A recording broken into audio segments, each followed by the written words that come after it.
It's okay. Off your mic, it's okay. Off your mic, Chai! Now wow, people wey suppose talk truth to power don off mic. And if we talk, now 500,000 they go sama us, call them hate speech. But fear not, my ego don't come. Him go torchlight every corner, nooks and cranny of all these bad people where they spoil our country.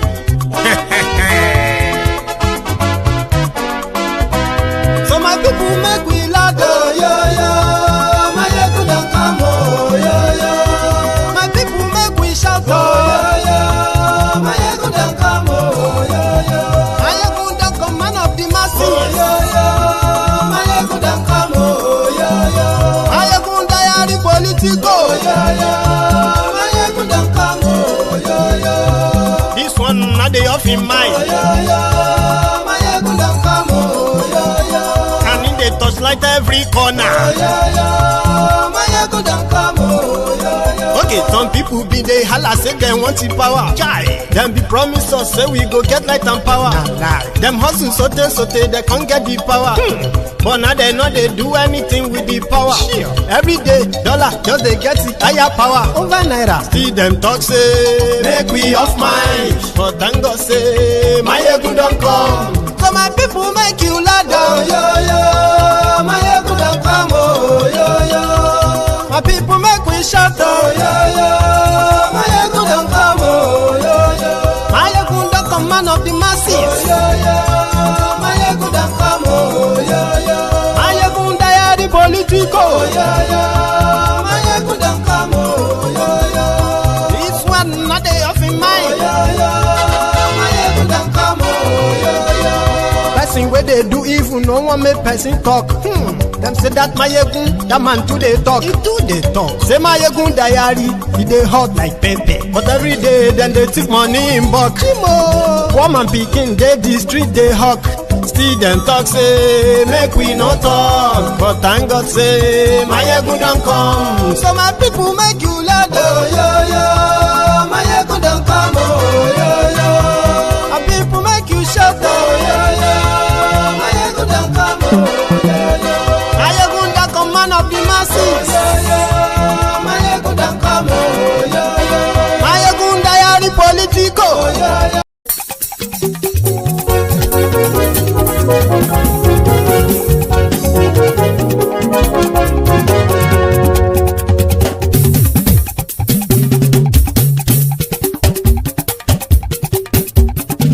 My ego la wamo, la moto do do do. My ego diary.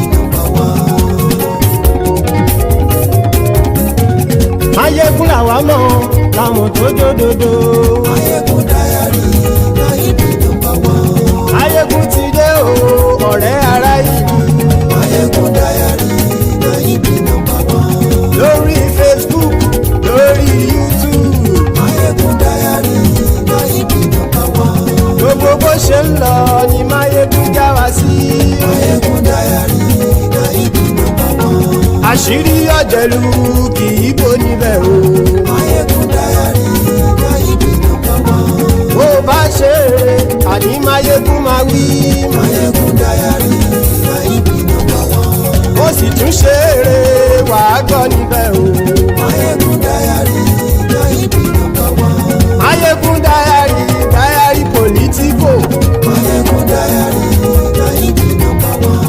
Godfatherism kò sí lọ́rọ̀ Mayegun. Mayegun diary na ibi nọ́mbà one.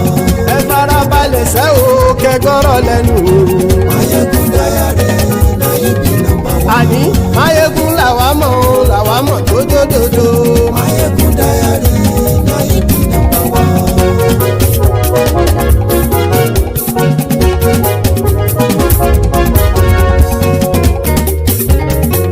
Àní ẹ̀sùn rà kì í. Mayegun ti dé. Mayegun ti dé.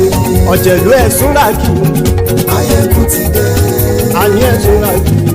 Mayegun ti dé. Lórí Facebook. Mayegun ti dé. Àní ẹ̀sùn ràkì. Mayegun ti dé. Lórí YouTube. Mayegun àní ẹ̀sùn lájú. Máyégún ti dé. Bọ́ bàbá gbé wúrẹ́. Máyégún máa wí. Àní ẹ̀sùn lájú.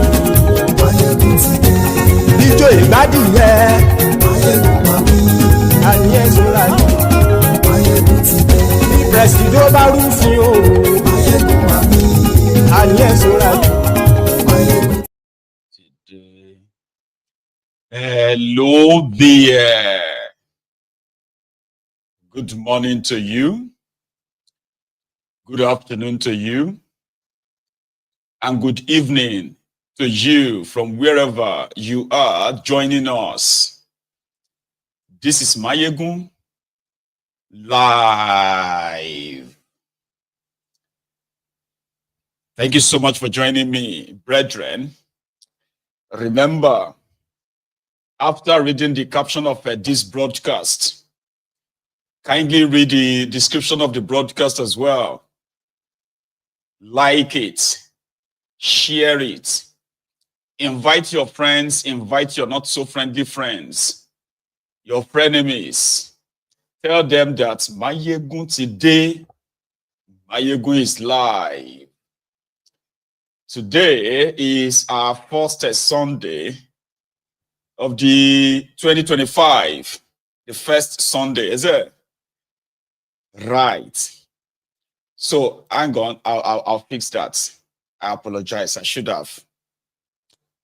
So today is the first Sunday of the month, and it is the 5th of of January. So don't worry, I'll fix that. Thank you very much for calling my attention to that. So, like I said, after reading the caption of this broadcast, and you have read the description of the broadcast, like it, share it, to invite everyone that needs to be here.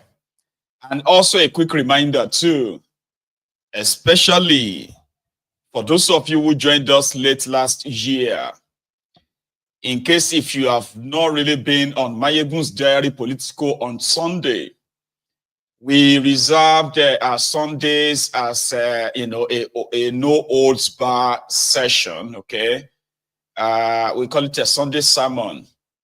It is, it can be really brutal when it comes to the bluntness of Máyégún's presentation. And I usually advise people who want to be politically correct to stay away from Máyégún's Diary Political on Sundays. I always try my best to also call the attention of the unity beggars, to let them realize that whatever we say on Máyégún's Diary Political is not a slip of tongue. It is not an error, coincidence, or what have you.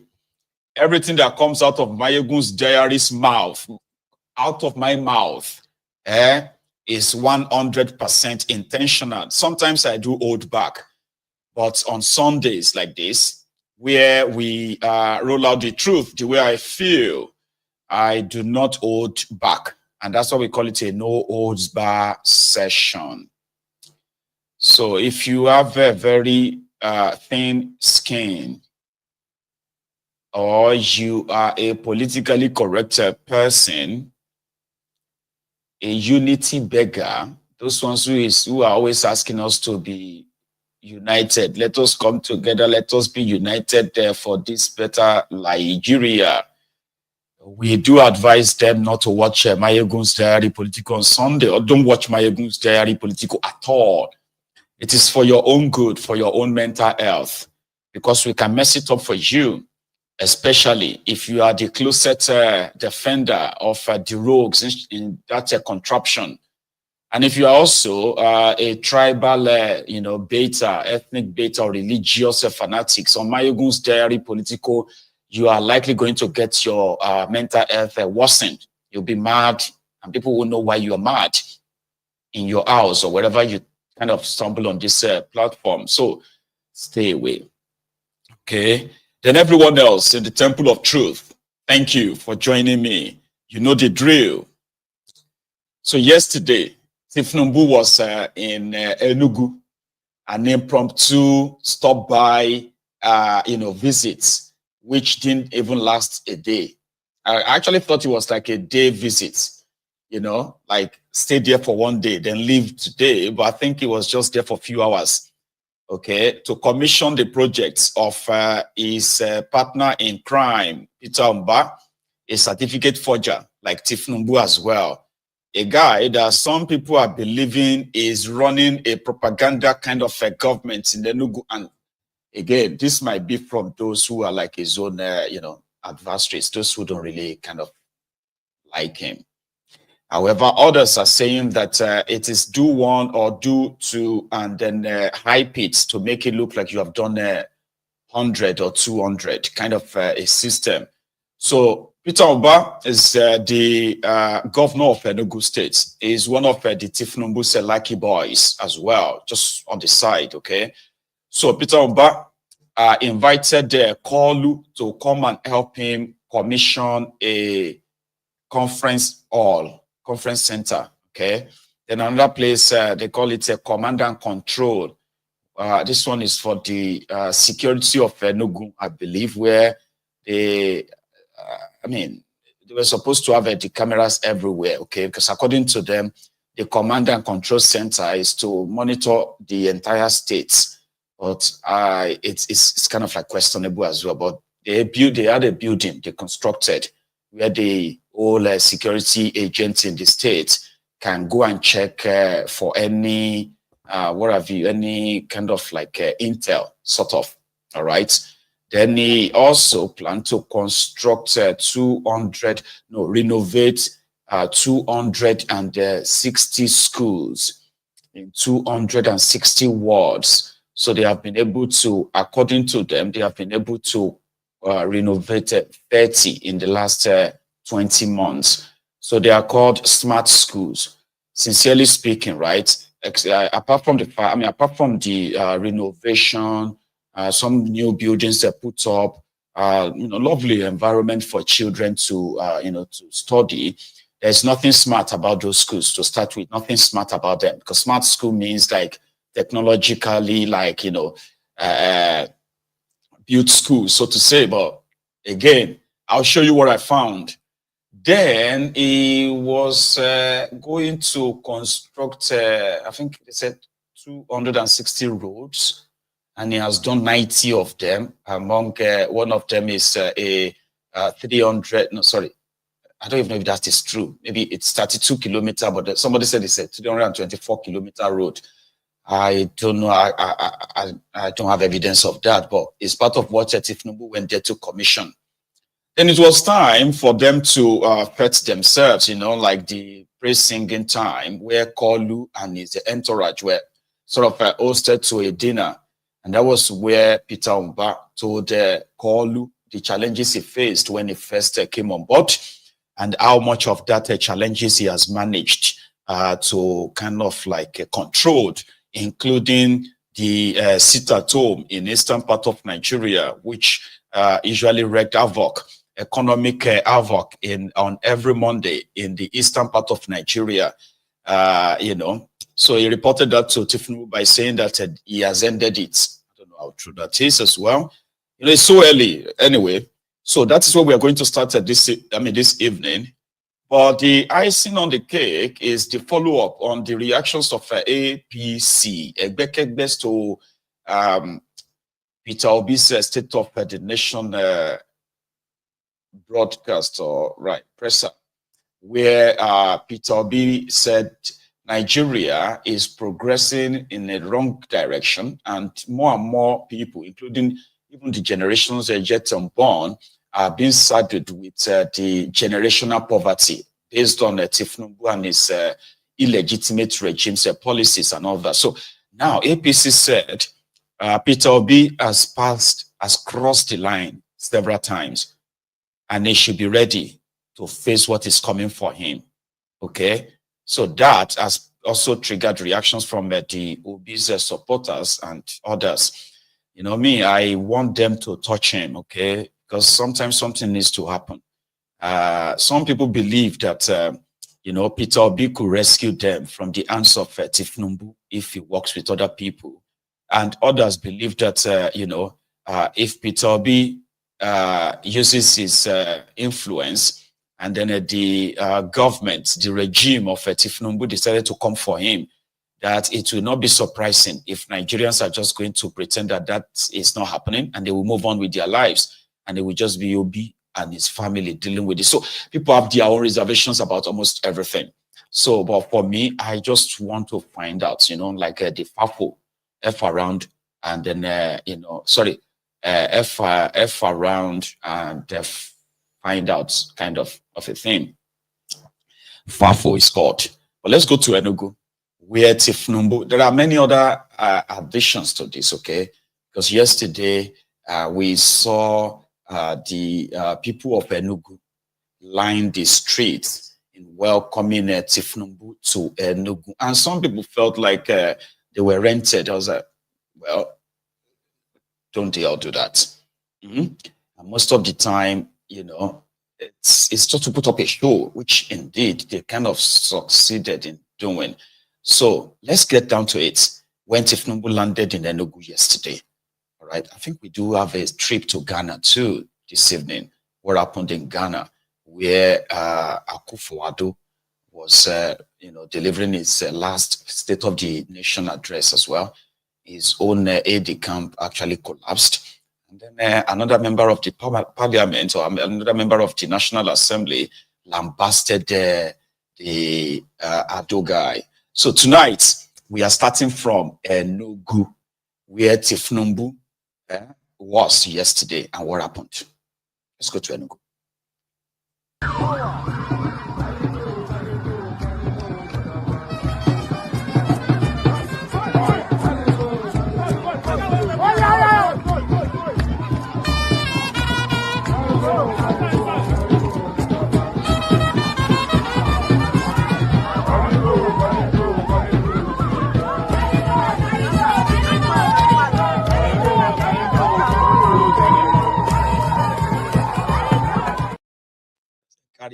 Carry go, Tinubu, carry go. But let's start from when he landed first. Let's start from this.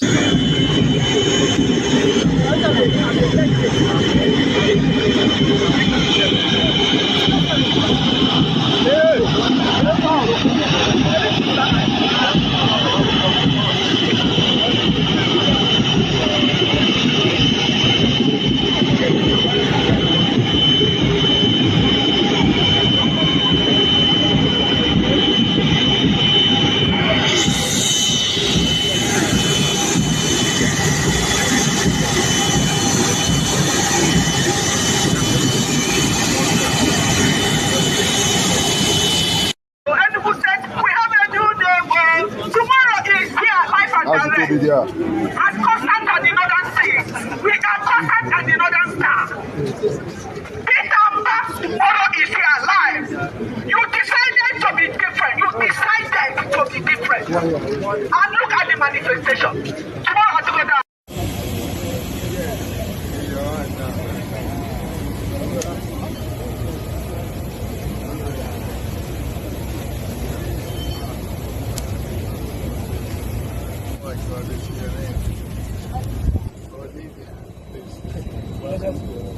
Here's Peter.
value that the whole approach to this democracy. It is our joy. Infrastructural development is a must to attract local and foreign investment, to create jobs, and give all a better tomorrow from today. It is a great honor for me. I therefore declare this project.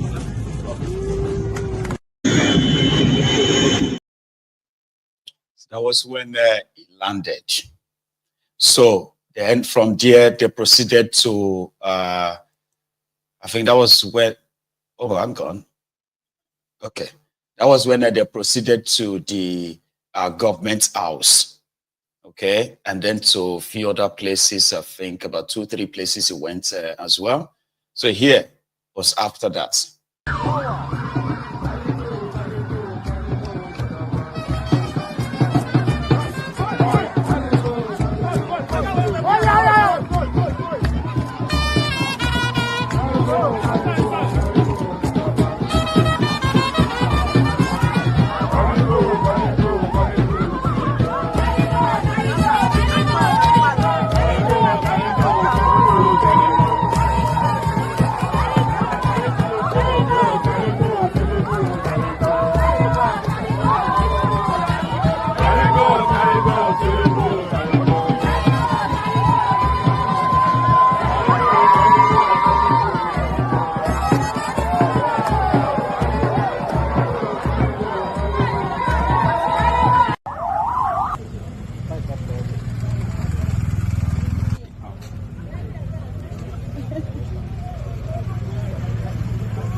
So in presidential, with all of their bulletproof vehicles, battle-ready security guys, then they also have the ambulance in case if anything goes wrong, you know. So they always have ambulances in their convoy as well.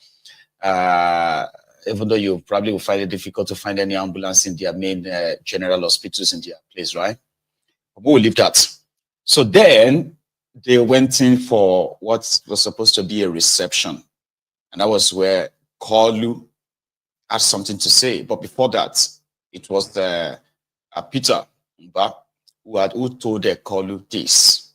When we assumed office, we had the illegal sit at home, that this was a situation where some gang of criminals would dictate to us the days of the week we should sit at home and the days of the week we should work.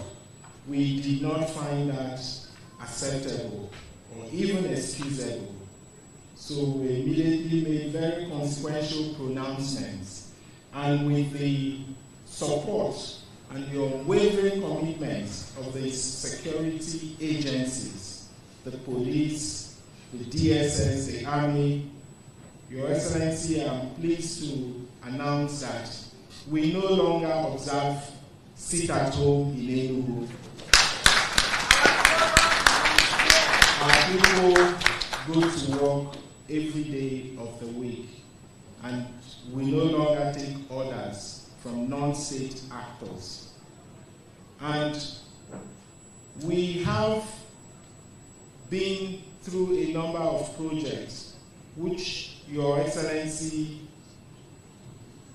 has graciously commissioned. A number of those projects are essentially But the thing is that majority of them are uncompleted projects.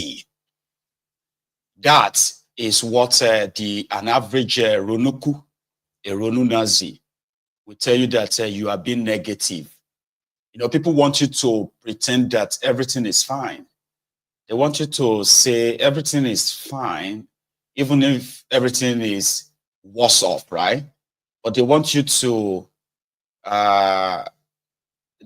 kind of make it about yourself, that you are not accepting the there's this what is called the substandard, the lowest of any of anything that anybody can be proud of anyway, you know, the lowest of it all.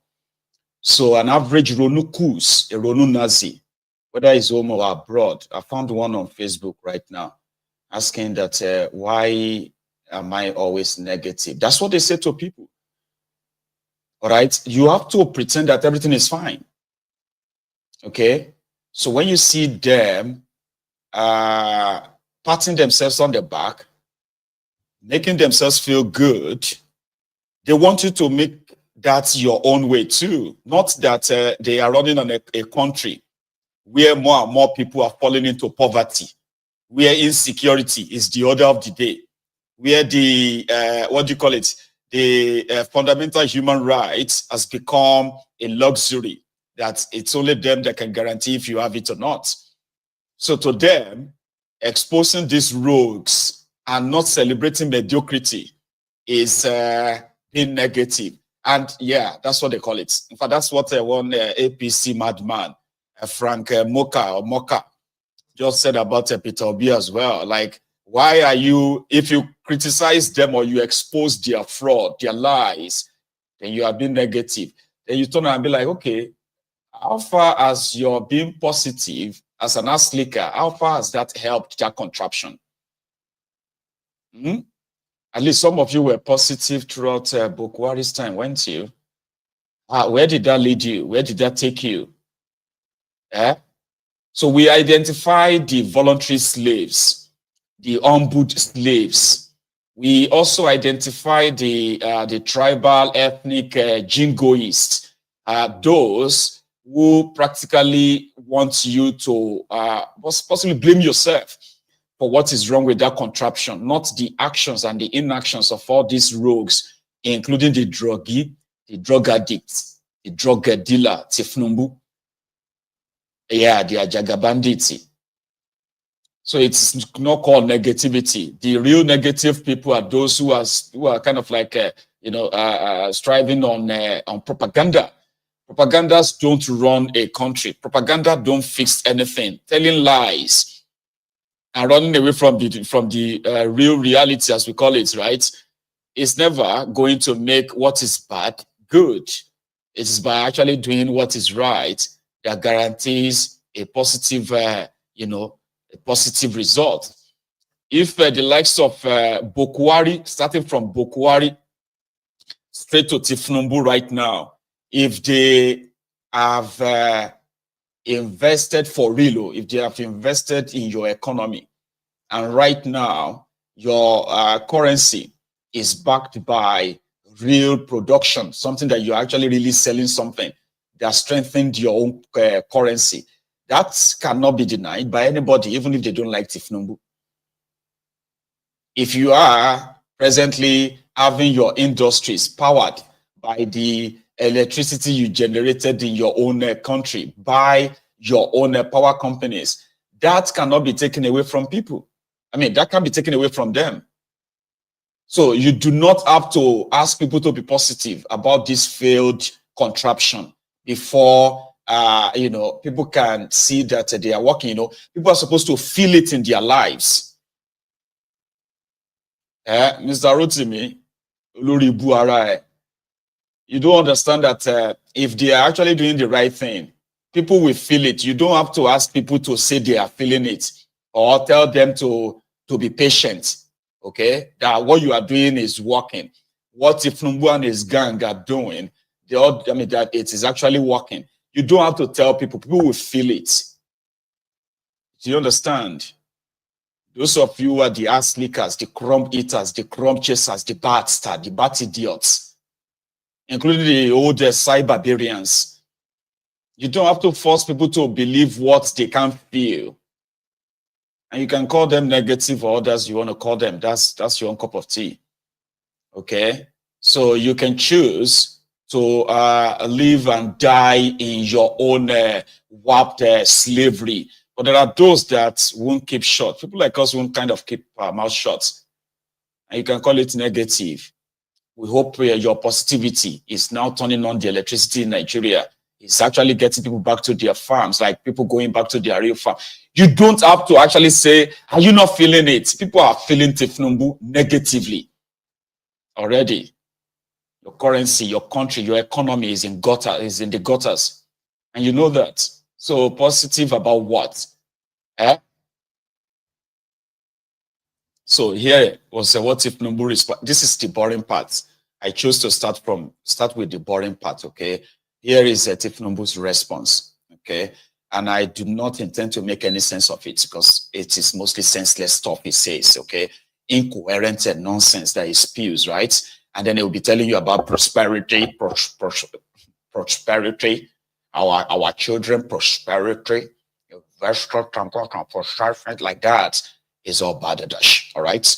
But we are going to get to that before we get to something more interesting, okay? Tonight, here is what Thiefnubu said yesterday at that dinner organized by the certificate forger Mba himself. Mba, Peter Mba. You see, it shows so much of greatness of the Enugu state. No matter how much of a structure, concrete or metal, you build, without a good successor, you have gotten nothing. I'm glad Enugu has a very, very good tomorrow, today. And I salute Peter Mba for his commitment to development. You've built up a good team. I've reviewed a number of things with you in Abuja. You've encouraged me on the technological advancement of the state, the commitment you have from private sector. I know your background.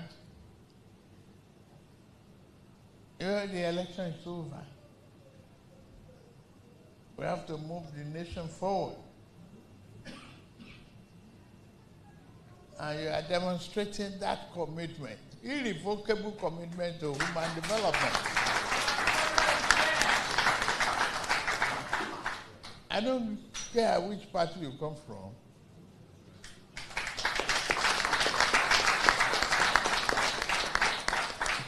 My friend. So it's anecdotal. Many of you doing well, very focused. And it's not about the difference in languages and place of birth. No one of us has control of the mother tongue. You are created by God. You find yourself in Enugu, or you find yourself in Onitsha. You find yourself in Lagos. You are all a member of one big, huge family. For Nigeria. But living in different rooms in the same house. This house, we must build it. Build it to satisfy our immediate need, which is not going to be enough yet, but our tomorrow too. That is why the removal of the fuel subsidy was necessary. You cannot spend the future of generations yet unborn in advance. Don't bankrupt the nation before they are born. And no, people will fight, grumble, abuse me and everything. But I asked for the job. I know what it takes. I believe in myself. And I believe I can gather a very good team and build a nation. It's our country. We have to work really hard for it to be a nation that we can be proud of. Change the narrative. Negative comment about Nigeria. I'm not taking that. I'm very proud of Nigeria. You all should be proud of Nigeria. Oba is proud of Nigeria. He's doing everything possible to improve security of lives and property, to attract foreign investment and other investors locally. Yes, I've listened to your questions about security. There's no better investment that you can make than the effective security of life. And I saw those vehicles, the stress, rapid response is the way to go. It looked like the other name I created in Lagos, rapid response. Please, continue to cooperate and collaborate with your son, brother, friend here, who is really committed to pushing the development of Enugu State and be a good symbol of southeastern state, for that matter. I'm proud. The question of rail line is a work in progress. I inherited some of these critical problems, and I'm going to do it.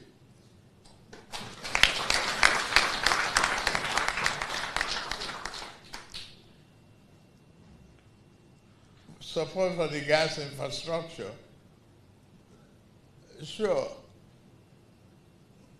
gas is alternative fuel. And there's no wasting of time, but invest more in it. We'll do it together. I'm lucky. I have good governors. No, some may be angry with me locally, but we just have to push. The pig, Yoruba, we say Yoruba, that the pig will get to be slaughtered, but there will be a lot of noise. Live with the noise. Thank you very much. Nuisance lele. So that we can't let that pass without letting the viewers know that that is the nuisance in charge of that contraption, the druggie, Thiefnubu in charge of a contraption where they mostly live and believe in their own lies. You know, when you begin to believe in your own lies, that makes you a very dangerous person.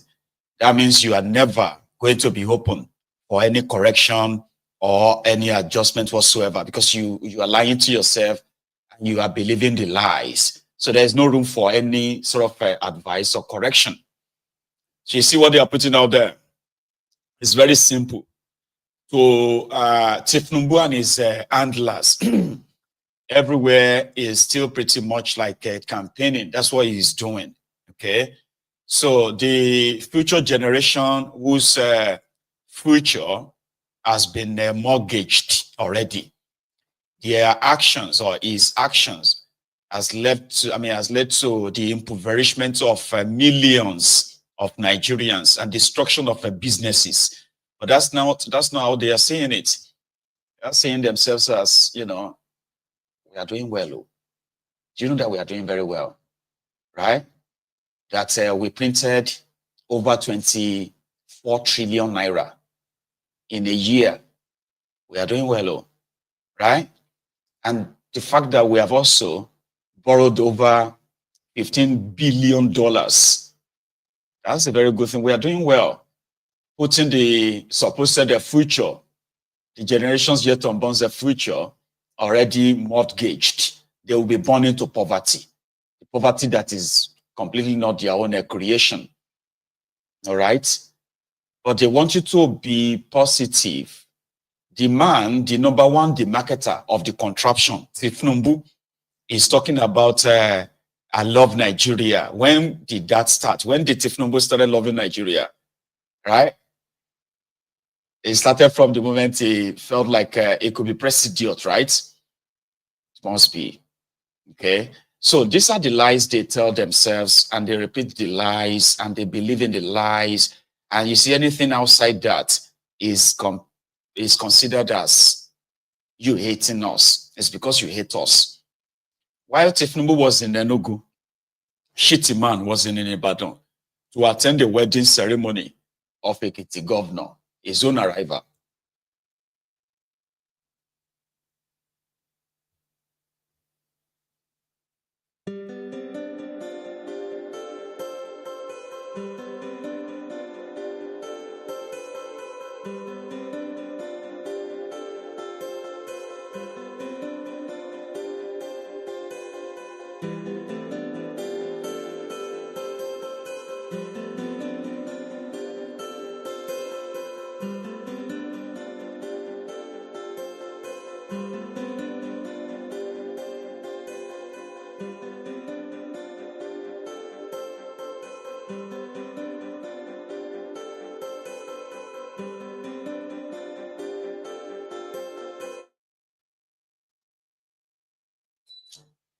Yes.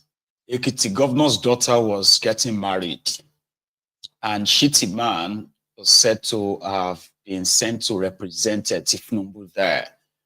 And then when he was given a mic to speak, briefly, what he had to say at the event. I'm here to represent Mr. President to bring his best wishes to the couple and the parents of the bride and the groom. The president will have been here if not for other official engagements in Enugu, and he instructed me to be here to represent him and the nation. Bertrand Russell said, of the infinite desires of men, the chief are the desires for money and power. And Abraham Lincoln equally said, most men can survive the extremes of adversity, but to test a man's true character, he said, give him power. I was opportune to meet the governor of Ekiti State when he was the secretary to the Ekiti State government. And I was there to celebrate the 7th year anniversary of the leadership of my friend JFK. And the Lord fell on him to welcome me to deliver a lecture. He came out, and the moment I disembarked from the car, we shook hands. And I had that intuitive feeling that this guy will be the next governor of Ekiti State. He exuded humility. And I said, you will be the next governor of Ekiti State, and the rest is history. Rab Waldo Emerson said, what you are is so loud that I can't hear what you are saying. We don't need anybody to tell us much about his persona. Here, we have all his predecessors in office and their spouses. We have Otumbani Adebayo and his wife Erelu Adebayo. We have my very good friend, John Kayode Payeni, and his wife Erelu DC Payeni. We have former Governor Ola Oni. And we have Governor Peter Payoshe, a very erudite political maverick. Nuisance lele. I don't want to make it sound like a punishment or look like a punishment anyway. So let's leave Shettima. He was there to represent a Koolu, and then he kind of like it dropped some few other statements that, you know, pretty much like trying to sound like an orator as usual, but you will struggle to possibly even understand what he's saying, because just like Thiefnubu, he is not that different from Thiefnubu as well. If you try to make sense of what he's saying, you are likely going to lose some brain cells. I've tried it many times, minus the accent and all that, okay? But just how he tried to sound. Let's go to this part. We are on the part of APC, Egbekebe. Everything they are doing is for the betterment of that contraption. And if you dare point it out, right, all their negativity, all their evil that they have committed against you economically and all the way, right, they will automatically turn around and blame you. I think this is part of their modus operandi. APC, Egbekebe, loves to accuse people of what they are doing. And they have perfected that art of deceit so much that they've succeeded in scaring a lot of people away from speaking up. And because of that as well, they get easily triggered if anybody is bold enough to call them out. If you call APC, Egbekebe out, they automatically believe that you are inciting the people against them, because they believe that the people of Nigeria have been captured and they do not even have the courage, the confidence to question them. Or you speaking up or talking about all of their atrocities, all of their crimes as a group of a criminal that they are is considered as treasonable. It is believed that you are inciting the people to rise up against them when the people were supposed to be praying for them. And they don't take that lightly. They don't. Moka, his name is Frank Moka, or something like that, is the spokesperson or maybe the PRO of the APC. At first, he had this to say about Thiefnubu's regime's policies. You know, they are all speaking the same language. They said Thiefnubu's policies are working.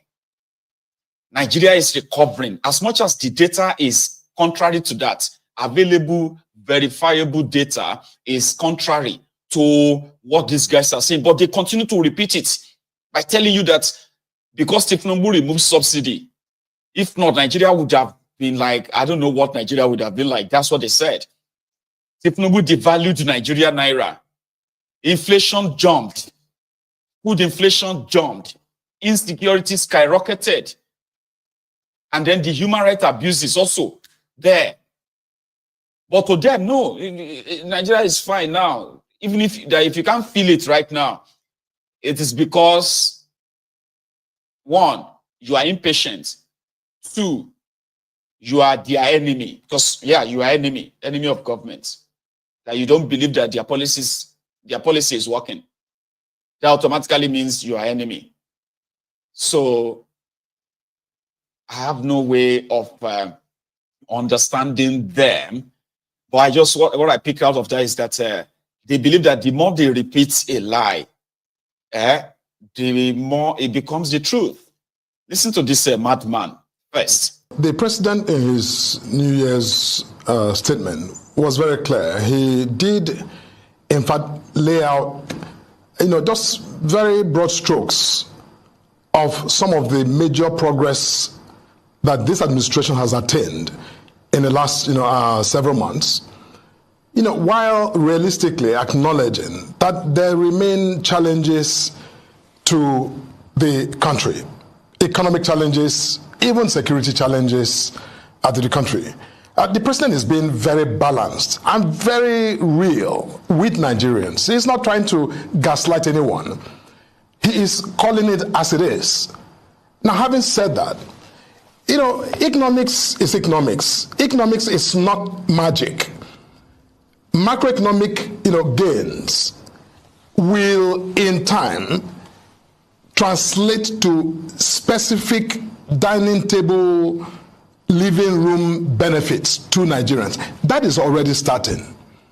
Now, you see, I listened to your previous guest, Mr. Ame, who was speaking about poverty as though Nigeria has been without poverty since, our independence, or even before independence. That is not the case. As of 2012, 2013, 2014, nearly 50% of Nigerians lived in multidimensional poverty. You see, I think it's really misleading for anyone, whether it's Peter Mba or Mr. Ame or anyone else, to come on national television to, speak about poverty as though poverty dropped from the sky last night. It didn't. No one wishes for any citizen to be poor or to live in poverty or to struggle with basic, necessities. No one, not the president, not myself, not any Nigerian, I believe. But, unfortunately, that is the human condition. That, even in some of the wealthiest countries of the world, people struggle and they, initiate programs that are aimed to transform the fundamental conditions that create or sustain poverty. That is what this president is doing. Now, if the richest countries of the world can initiate policies and actually create targets which are monitored over the short, medium, and long term for those targets to be achieved. Now, who says that, we mustn't do that? That once a policy is announced, everything is supposed to completely, resolve. Now, look at the, energy sector. We are seeing improvements. Yes, there was that, deregulation, that whole removal of subsidy, which created initial, pain, and maybe the pain, continues to linger. However, with the reforms that are beginning to now bear fruits, we have, our local refineries that have been moribund for long periods of time, over decades.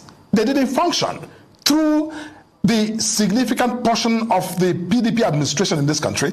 These refineries were simply just sitting there. Nothing was going on. Now, Portharcourt is running. Warri has just started to run. So look, my point is that the benefits from all of this in terms of economies of scale, how this then translates to maybe cheaper fuel. We're already seeing stability. This is the first Christmas I know in recent years where we were not queuing for petrol. That is a benefit. The price has just lowered in the last couple of weeks. That is also a benefit. And over time, competition. When Warri is producing, Portharcourt is producing, hopefully Kaduna begins to burn, and Dangote is also producing.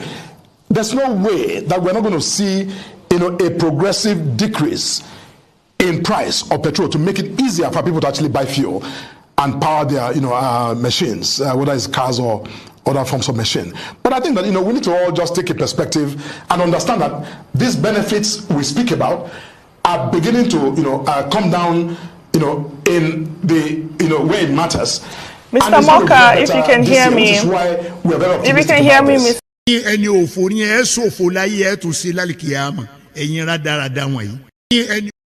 See, that's what they usually tell people, okay? They will tell people that there are poor people all over the world. There are poor people in America. There are poor people in the UK. There's no country without poor people. So there's nothing special in Nigerians being poor, okay? If anybody comes out to talk about poverty, as if to say poverty is new to Nigeria, nobody says there are no poor people. And that is why you have a subsidy in working countries in order to take care of their own poor people. But poverty that is caused by government policies cannot become relatable to what poverty is in America or what poverty is in the UK.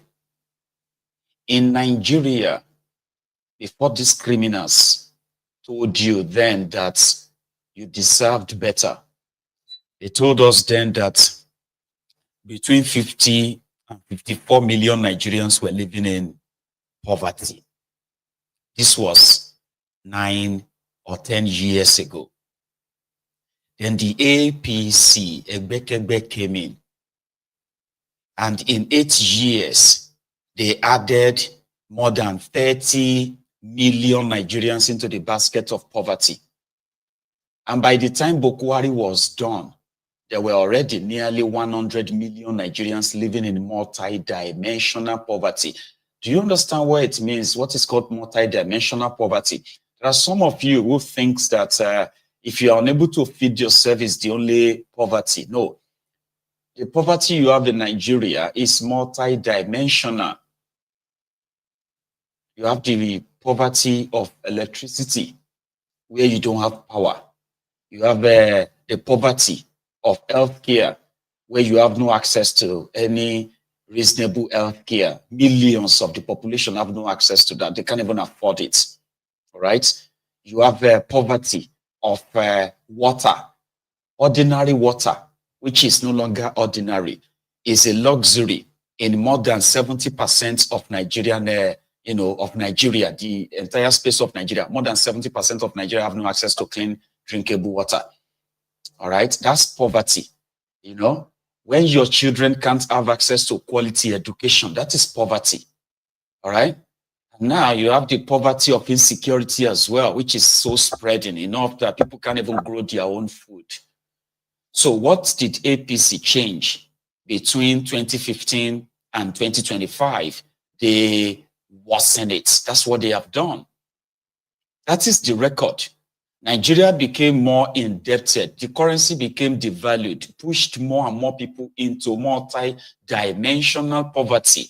That is the achievement of APC. So them telling you that there are poor people all over the world, there are this or that, the rest of the world will tell you how many people they have lifted out of poverty. They can tell you, it's not how many people they have added to poverty. In Nigeria, APC, businesses are being killed, destroyed. The criminal looters are taking what belongs to a lot of you. Your common patrimony has been looted by these rogues without any consequences. This is the legacy of APC. It is. But they can easily tell you that there are poor people in America. There are poor people all over the world. They can touch, but they won't tell you that the political class in these countries, they are not living in luxury. Your criminal politicians are living in luxury, buying themselves latest cars, aircrafts, renovating their houses with tens of billions of naira every year. That is not how the rest of the world works. How have you heard that the American president has been buying himself new cars?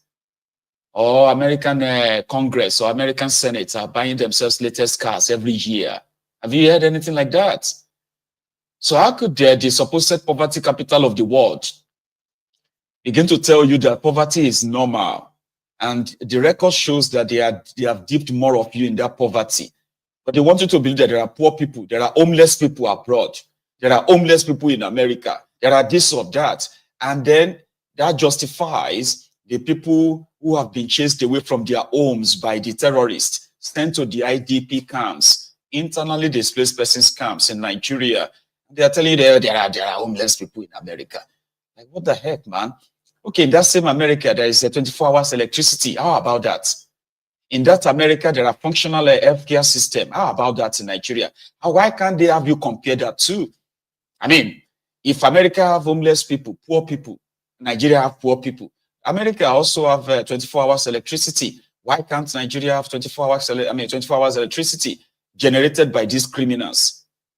If America have poor people, like they are saying, right? How come the same America also have a healthcare system that works for everyone?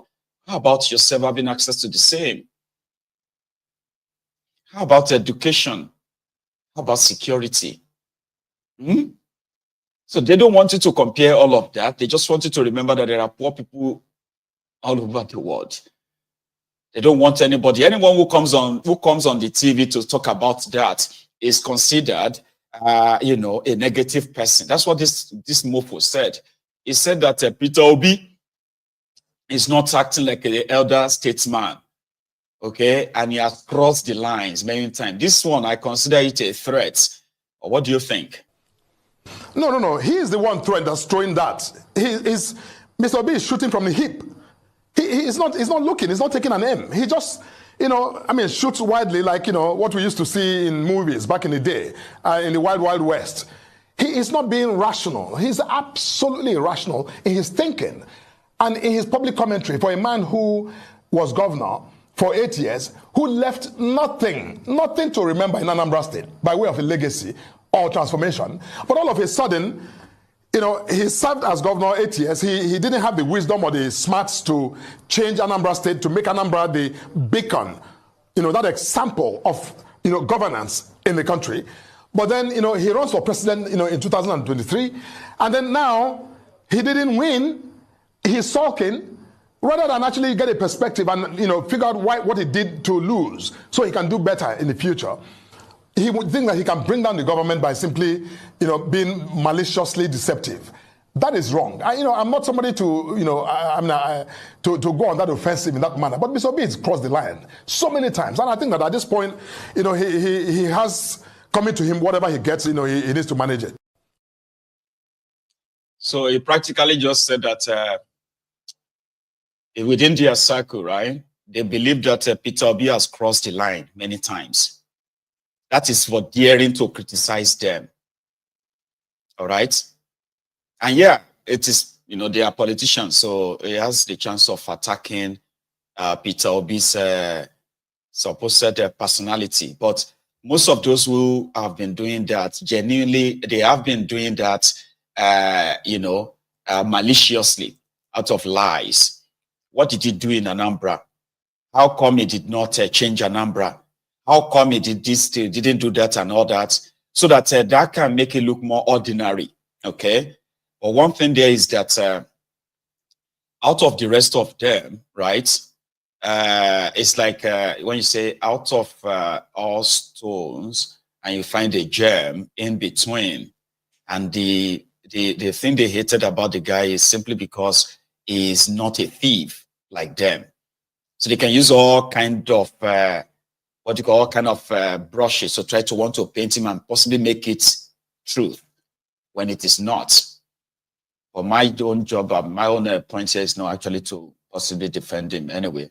So he's got his own friends out there who are reeling out the facts from fiction.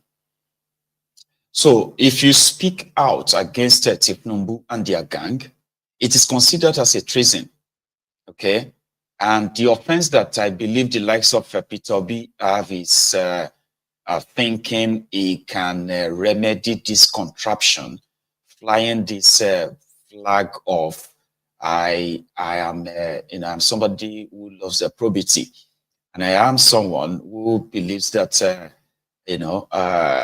one single person who can lead the people in the right direction can change the course of the destiny of a doomed country. That is one error or one mistake I think he is making. But yeah, to the APC, I don't know how long it's going to take them. I really do wish that they can act on some things that they are talking or discussing in private of Peter Obi. The guy was a governor of a state that was under the siege of a criminal political class, where a state governor was kidnapped and was forced to issue his own resignation. That was how notorious Anambra was. Anambra was like Abia, where the resources of the state is meant to be for the political class, for their own sharing, all right? He's a guy that got impeached simply because he won't sign on or sign off on the supposed budget of renovating government house. And he won't also sign on the, the inflated budget of renovating the status of assembly, paying some certain people. He won't sign off on them. He got impeached twice by the political class. And eventually, he got the rest of them retired, that they became almost nothing in the politics of Anambra State. He is considered, by all standard, by all record, when he was their governor, as the one with a verifiable Millennium Development goals of that era. You remember all those goals? Get children back to school, make the school quality, make the education quality education, infrastructural development, including the rural roads and all that, under him. And when he left, it was a guy who left over $150 million cash and over 75 billion naira cash. And it was also a guy that never held a single contractor for his time as their governor in Anambra State. And he came out and he said, listen, it is rare that to say somebody was governor and he didn't steal money. How is that possible? Then he came out and he said, if you have any evidence of him, right, personally enriching himself or any member of his family when he was in charge of Anambra State, that bring it out, and he would stop talking about, the wrath of others. But nobody has been able to bring anything out. And I keep reminding you of that. That is something that is a bold move. During your charade election last year, was it? Yeah, 2 years ago. Your charade election, he repeatedly asked you that if you have any evidence, either even, forget about even money now, like reallocating government properties to yourself, which is what majority of them, that's what they do, right? Lands, they grab lands from people, reallocate them to themselves as part of their, perk of office. He said, if you find any in my name or any of my family name, take it. This is some level of bragging that makes Nigerians, they will make some Nigerians hate you. Are you saying you are special? Are you saying you are this, right? So majority of his distractors are mostly saying, for Peter Obi, most of his distractors are like, it must be something, there must be something somewhere. I don't believe that he didn't steal any money. Now he's hated for saying he didn't steal, and there is no evidence of him actually stealing anything. His own successor, Obasanjo, is currently standing corruption charges trial with the EFCC as we speak. The guy that succeeded Obi, what did he do? And you won't even believe that this Obi they are talking about has left the same government. He has left the government for more than 11 years or so now. Yeah. Another person has been in charge of that state for 2 terms, Obaino. The same guy who made all this money when he was leaving, he left the government that the same Peter Obi left without owing anybody, no debt, no nothing in the history of Anambra, right? Taking his own education, the education system in Anambra State from far back of 33 to number 1 in that country. So the APC, Egbekegbe are pretty much like rattled every time he speaks, that you'll be wondering what really triggers them this much. Is it the fact that he could brag about not being corrupt? Something they feel like, does that make you special to us? He was attacked, he was abused for keeping or saving money. They said, what's the essence of saving money? Yeah? When you are supposed to use the money to, you know? So that's a threat that I feel like I want them to, I don't want him to stop talking. I want them to kind of get more triggered and do something nasty. So maybe this whole thing can be quickened up, you know, like happen so fast. Here is part of what Obi, I believe, said that got Moka to say Peter Obi has crossed the line. That's not the first time he's saying that. He said it a few times, and he said this time around, Peter Obi should expect what, I mean, he should expect what is coming his way. This one. I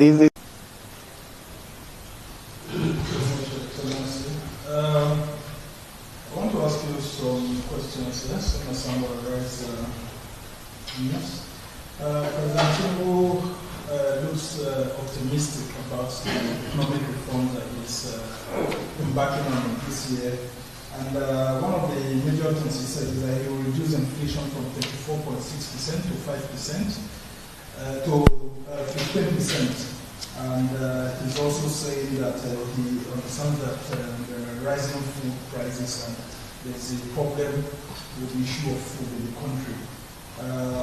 What can you say about that? Because he has also said that the economy under him has gained. There's foreign trade surpluses under him, and that the price of petrol is beginning to go down after the regulation.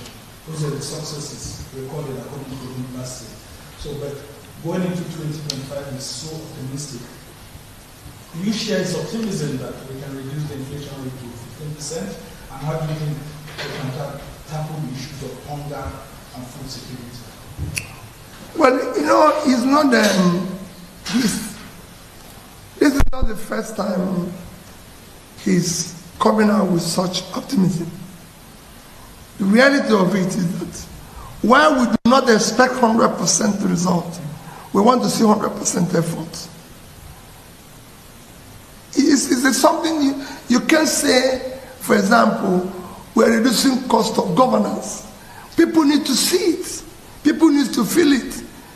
You know, I'll wait and see how the inflation will come down from 34 to 15%. Because the main driver of inflation, as you know, is food. On the sea rice, coming down from 100 to about 50, beans, coming down, all coming down below the minimum wage, then we can begin to say yes. So it is not something you say, it is what you do and what people feel. Governance is about the feeling of the people, not you.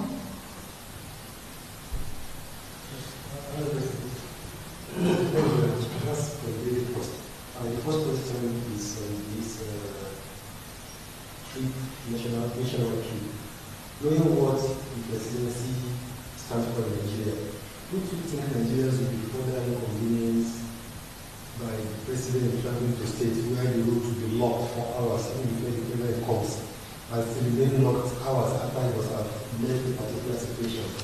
And considering the amount of resources they will still expend on such visits, either by air or by road, how do you see an alternative to mitigate the suffering of Nigerians by just blockage and the money that's going to be spent? That's the first aspect. I'm sure that what is going to be spent will be far less than what is spent to go overseas. It will be far less. And I can assure you that visiting the entire Nigeria will not cost up to a third of what he has spent in these 30 trips, just visiting Nigeria. And it is critical that he goes to, as for blocking the road and everything, I would rather he blocks everywhere in my state and stay there for 2 days, because he will feel what we are feeling. So it's better he goes to Benue, go to Zamfara and block it, but he's there so he can feel what the average person in Zamfara is feeling. It's the president of a country who must visit the place. The second aspect is 2027. Is that anything from me? None of them on this major issue. Can you just tell me? For me, what is important now is about Nigeria today. We are so occupied about election, just like we're so occupied about power capture, that we refuse to deal with our issue. We have people who are dying because of a bags of rice, half bag of beans. People are dying.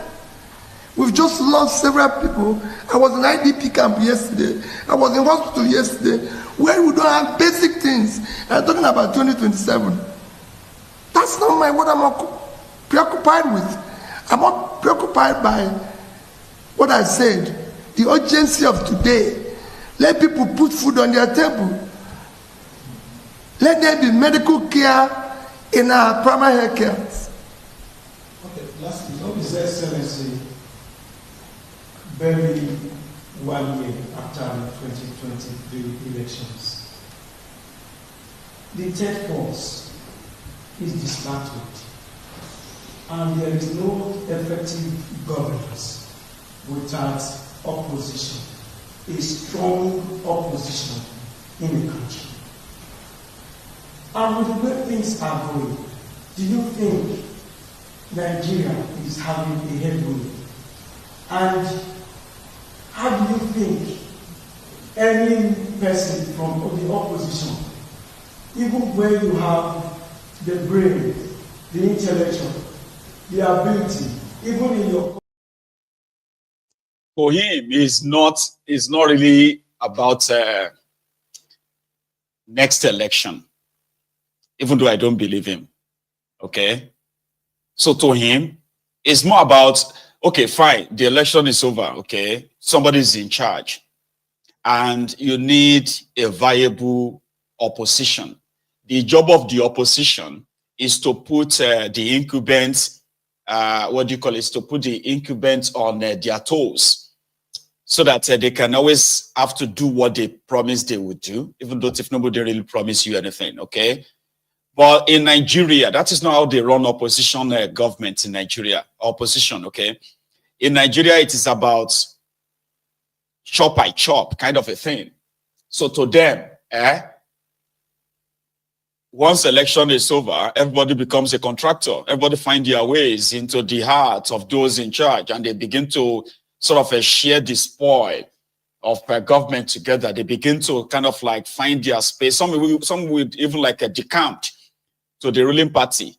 So there's no real opposition per se, right?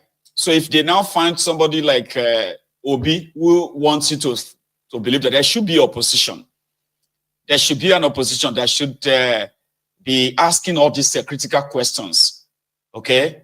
Criticizing the actions and inactions of those in charge. That is what is meant to be, or to have a democracy.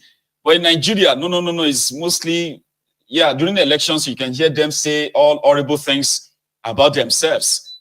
But immediately after that, everybody will just line up to take their own share from the spoil of war. And those of you who won't, probably have to go and find something else to do. So that is why Obi is trying to be that opposition. Unfortunately, it is not going to work. You know, you don't do individual opposition in a rigged system like that of Nigeria. It is a rigged system. So if it's either you are so deluded or you are living in your own, like you are living in your own echo chamber. That's what I see about Obi. They are talking about opposition coming together, but the people that are supposed to champion that are one, the political party who controls some states that are not APC, they are supposed to be loyal to their party. For example, PDP. Your PDP governors are not loyal to PDP. PDP is just, it's like a political party in name. Those in charge of the PDP themselves are most like 60 to 70% of them, they are in the ass of Thiefnubu.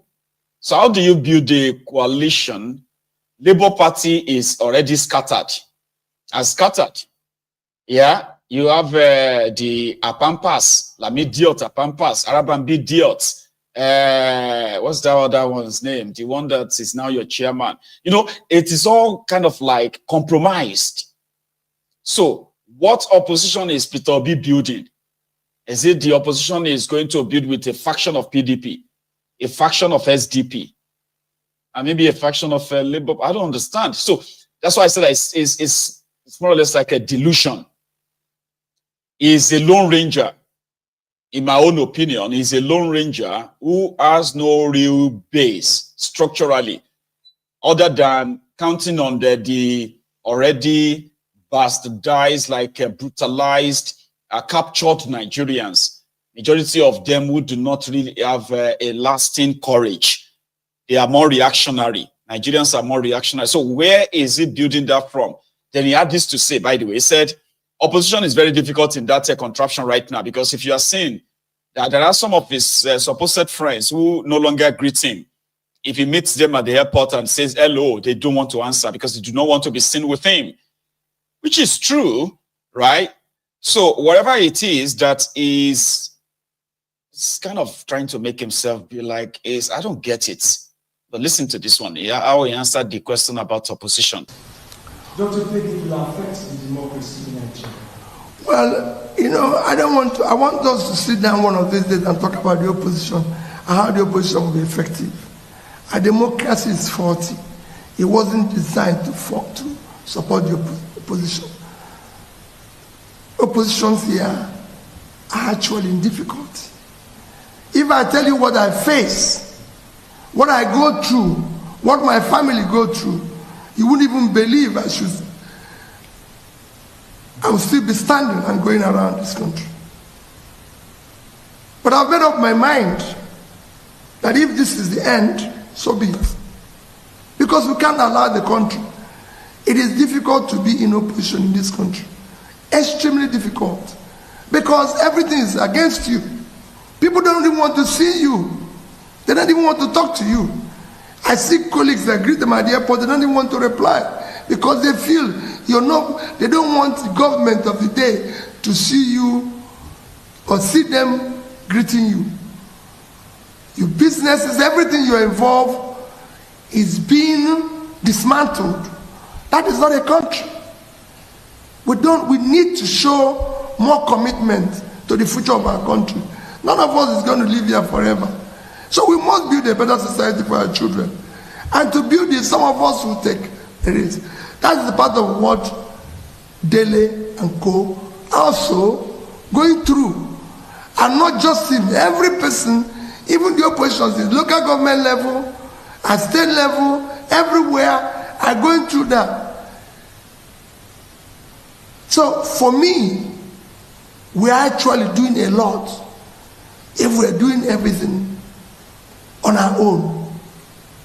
All right, lastly, for me, Your Excellency, those two things. Between you and the former Vice President Akufo-Addo going around having a series of meetings, people are optimistic that maybe something in form of a measure or so will come out of this. And then, lastly, President Tinubu insists that his tax reforms must go on, and tax reform bills are here to stay in his last presidential media chat. Despite that, governors are saying that there should be more consultation and other leaders of the country, while former Senate President is saying that there's serious hunger Numa is saying that some traditional rulers should not just take the content of the tax reform to build just by the face value.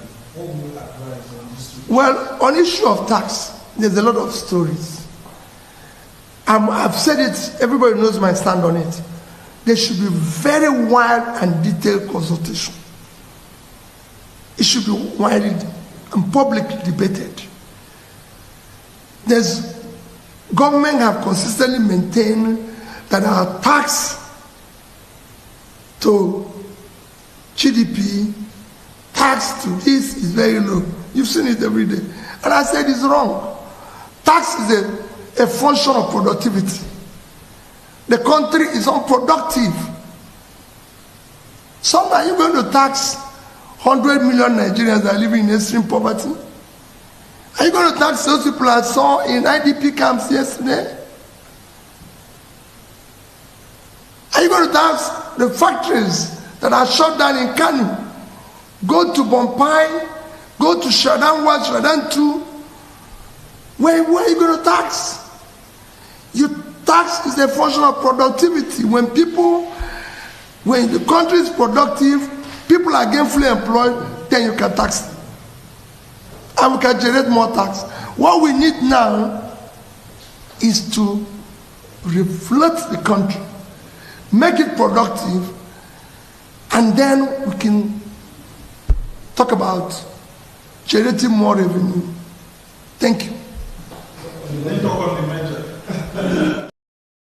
That's too much for an average Ronuku. They don't understand the fact that the more people are working, the more money government will make.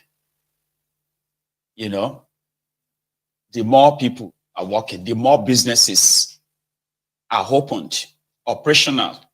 That is when government will make more money.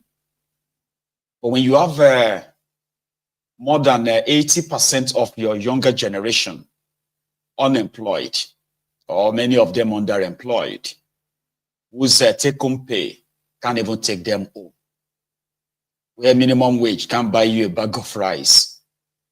That's some up system. But Thiefnubu doesn't see it that way. He's a rent collector. He's a rent seeker and a rent collector. To them, those who are still alive, then let's kind of take whatever we can take from them. You know, businesses who are supposed to be the private sector that are supposed to be the creator of jobs, they are folding up every now and then. So where is the tax going to come from? Or the campaign is that the poor people won't be taxed. So now the rich people will pay tax. You know, if you're not earning up to 800,000 naira, don't worry about taxes. And they said that more than 80% Nigerians don't even have up to 500,000 naira in their bank accounts, if they do have any bank account at all. That is the system they want to tax for whatever it is called. Again, here is Baraje talking about Thiefnubu and the supposed policy. Talking about that means you do not have to keep saying your policy is working. People will have to feel it. You don't force it and ram it down their throats. People will feel it. Okay? Using that Mofomoka guy said something about the refineries are working. But which level now? Warri Refinery, Portharcourt refineries, these two refineries that they claimed are working, they are boldly telling us now that the two refineries are not producing petrol. What kind of a thing is this? Are you aware of that? Yeah, you. Don't look as you. I'm talking to you, Ronuku, especially you. Are you aware that their Portharcourt refinery is supposed to be working? They are proudly telling us that the two they can only produce diesel and kerosene. What happened to the PMS? What happened to that? They said that they are doing something called blending, using a mofta or something like all this strange, hazardous nonsense, right? To mix them and blend them together to give you this dirty PMS. So the refinery is not refining the crude oil to produce PMS. They say, but Dangote is doing that one, so Dangote is filling the gap. I say, then how can you then, what exactly then are you producing? The reason why things have gone south right now in that contraption was because Thiefnubu removed subsidy, right? Now, removing subsidy simply triggered this economic crisis in the first place. But they said it was important. Then NNPCL continued importing fuel into Nigeria, then denying it. Obasanjo was right, you see. We are going to keep this here for as long as they run the lies. But repeating the lies again and again will not make it a truth, though. It's just going to be a matter of time, as you must know. So people have to feel it. If your refinery is now working, that means you are no longer importing fuel. At least, that's what that should mean. But that is not true. Wale Tinubu of Wando, with this other guy, I can't remember his name, something Energy. I can't remember that's his name again. The one that just celebrated his 50th birthday just about last month, right? These are the highest importer of petroleum products from Malta. They're still importing from Malta. Refinery in Portharcourt can produce PMS, but they are importing the PMS from Malta, blended PMS from Malta. Warri Refinery can produce PMS. What the heck is the refinery is working theory and nonsense about anyway? That they are doing promo. Dangote Refinery is selling PMS at a 9 through the MRS filling stations, right? So Dangote Refinery is selling PMS for 985 naira or thereabout. NNPCL with their own imported naphtha, what's it called? Their blended Malta PMS. They are selling it for 935 naira per liter, according to them. So that's the promo for last month. This whole thing is crazy, man. But here is Baraje. This day has every right to declare whoever it wants as Man of the Year. And I don't quite know what criteria and what methods, they followed to arrive at that conclusion. But for all I know, and for all many Nigerians who remember President Tinubu, is the suffering that has been associated with his presidency since he arrived. Yes, I used to know him to be a man of ideas with books around, and we used to engage because, if you remember, I was the National Secretary of AC, which later became ACN, while I was still the National Secretary. So I had occasion to interact very closely and fairly consistently for a long period of time. But I find all that has evaporated. I don't see the ideas. I don't see the dynamism. I don't see that progressiveness. I see somebody who is almost turning into a monarch. In the last media chat, if I got it right, he did talk about the tax bill being sacrosanct. How can it be sacrosanct? This is a bill in front of the National Assembly. Even at that, not properly presented to the National Assembly, because when the Senate presented it, it was not on the order paper. And you can't discuss by parliamentary rules and procedures, any matter which is not already in the order paper. So this idea to smuggle things and this idea of coming through the back door creates a lot of suspicion. And you see, I can go on, but let me make 3 points, if you please. And this is not just about the present Tinubu. It covers almost all our political, if you like, leaders, or if you like, the leadership that this democracy has produced in the last 25 years is characterized by 3 things. And whatever Man of the Year you become, and whatever thing you want to do, unless you capture these things or you address these issues, is very difficult for anybody, no matter how well intentioned. To one, the fact that we don't have an appreciation of the future. When government spokesmen speak and when ministers address us on issues around their own mandate, their ministries, they don't seem to have the figures. They don't seem to have the idea of the previous efforts, and there is no vision. We can't see. Let me just use 1 or 2 things to to illustrate that, if you please. 1, 2023, the grains deficit, just grains, that's food that Nigerians eat, the deficit, that's the difference between consumption and actual production, was about 30 million metric tons. Since then, we have had floods in Maiduguri, floods in Jigawa, floods in Taraba, floods in Zamfara, floods in so many other places. Insecurity has escalated. So that must have affected us. So what is our grain deficit, this year? And what are the measures to address this grain deficit? If you can't have food, you can't have peace. And you cannot talk about reforms, you cannot talk about taxation. So I don't see a conversation this day.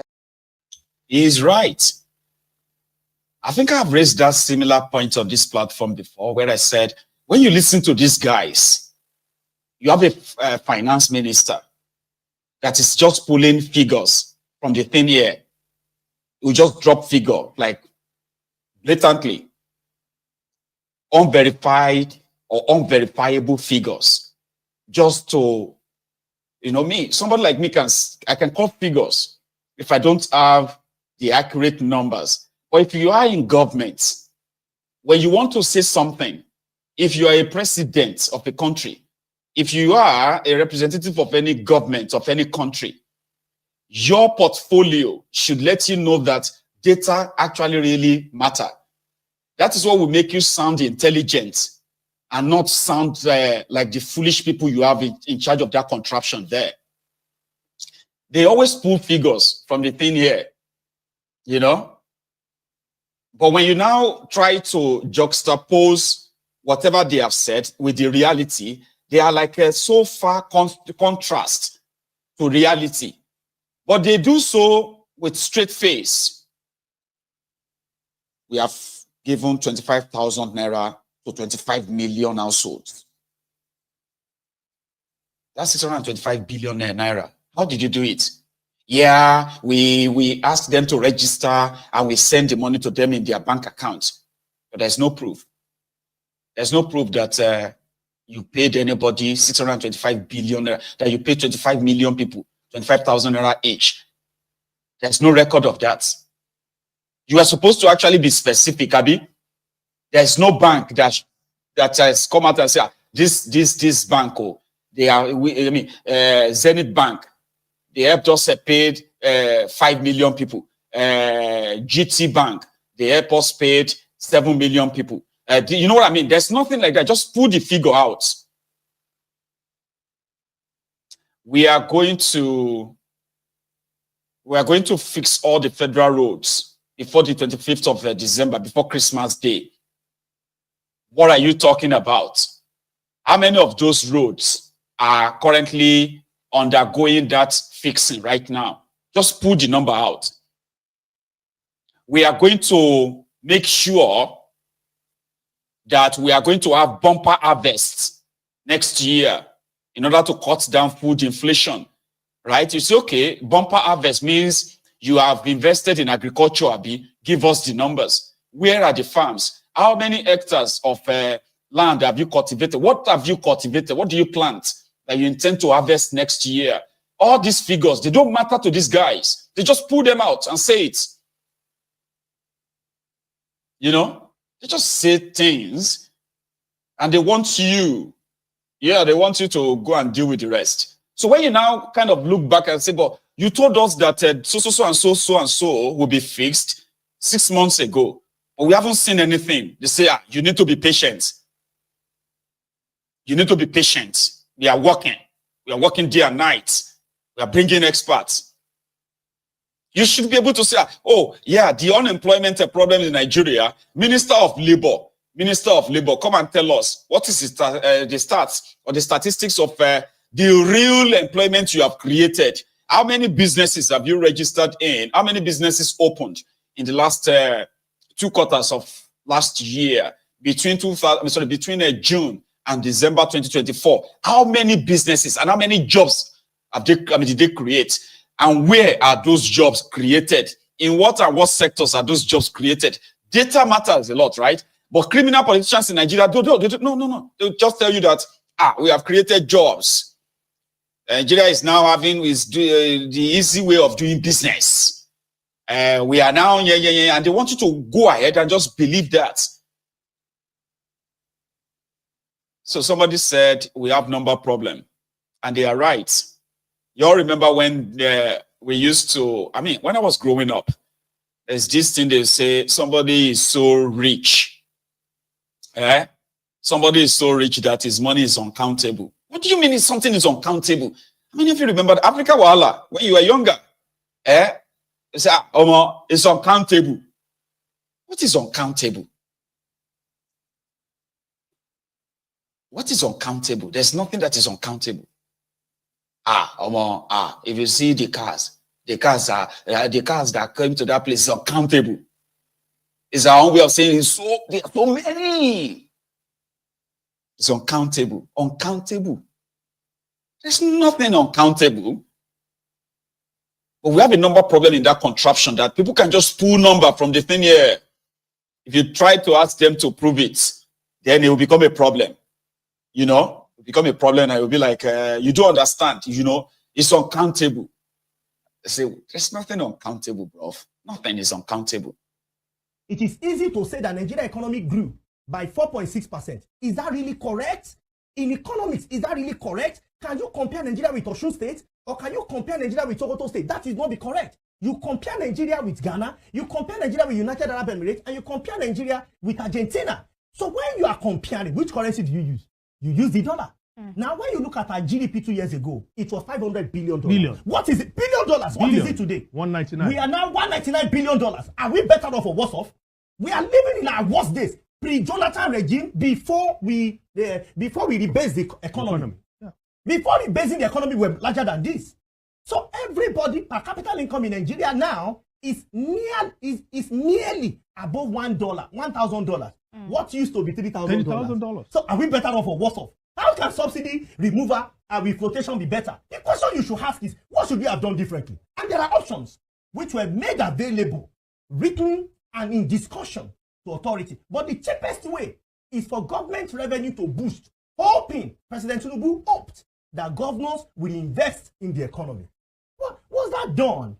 Was that done? But for a few states that actually reinvested this back into the economy, it's important for people to know the truth. After all, your station is about as it is. Yes. We need to say the truth. Yes, as it is. This economy is not as strong as it should be. This economy used to be the largest in the whole Africa. Today, the last time I spoke with your correspondent, we were number 4. Today, we are now number 5. I checked, the largest economy in Southern America is Brazil. It's also the largest country in population. The largest in North America is the United States. It's also the largest population with largest economy. Then you now go to Europe and see in Eastern Europe, you see Russia as the largest economy and also the largest population. Then go to Western Europe, where you meet Germany, the largest population, largest economy. When you come to Africa, oh my dear black Africa, Nigeria is the largest population. It's not the first, it's not the second, it's not the third, it's not the fourth, now the fifth. So how can those two policies be good? It is more than obvious that they were made out of error, they were made in mistakes, and some of us had provided alternative solution to the government. Whether we will take it or not is another kettle of fish. But we cannot say because we have a dick, look for cutlass and beard ourselves, hoping that all will be well. It's like cutting our nose to spite our face. But well, the result is obvious in the public domain. People that are watching us and are listening to us, they are themselves. Are they better off today than they were 2 years ago? They should ask themselves. When we say that at the end of the tunnel, there will be light, the father of modern economics, macroeconomics for that matter, John Maynard Keynes, he said, and I quote, he said, in the long run, we are all dead. Ask anybody, we will go through pain. When will the pain end? Can they tell you it's going to be 1 year? It's going to be 5 years? Funnily enough, World Bank seems to provide its own answer. Is that we should wait for 10 to 15 years? Can you continue like this for 10 to 15 years? And I asked in 2016, when I was interviewed by journalists, when Christine Lagarde told Nigeria that, don't worry, this economy will not go into a recession. I said, this economy will certainly go into a recession. I'm in Nigeria. I'm an economist in Nigeria. And I know for sure that this economy will go into a recession. Did you know that as against advice Christine Lagarde gave to President Buhari, Nigeria economy went into a recession? Was I happy? No. But is that the truth? That's what economics is about. It is easy. Right. You can't lie yourself away from this kind of a situation. Your actions will determine if you are coming out of it or if you are not. Lying your way out of it, gaslighting the people, blackmailing them, calling them enemies or this or that, they will never save you from the doom that your decisions have brought upon that contraption, Thiefnubu. And it is pretty much so sad. It is so sad. I don't know if this is just a human nature or something. It is so sad that majority of those that spend every day their 8 years of castigating us, calling us names, majority of those who already brukus today, they have not come back to apologize for defending the same thing. There's nothing they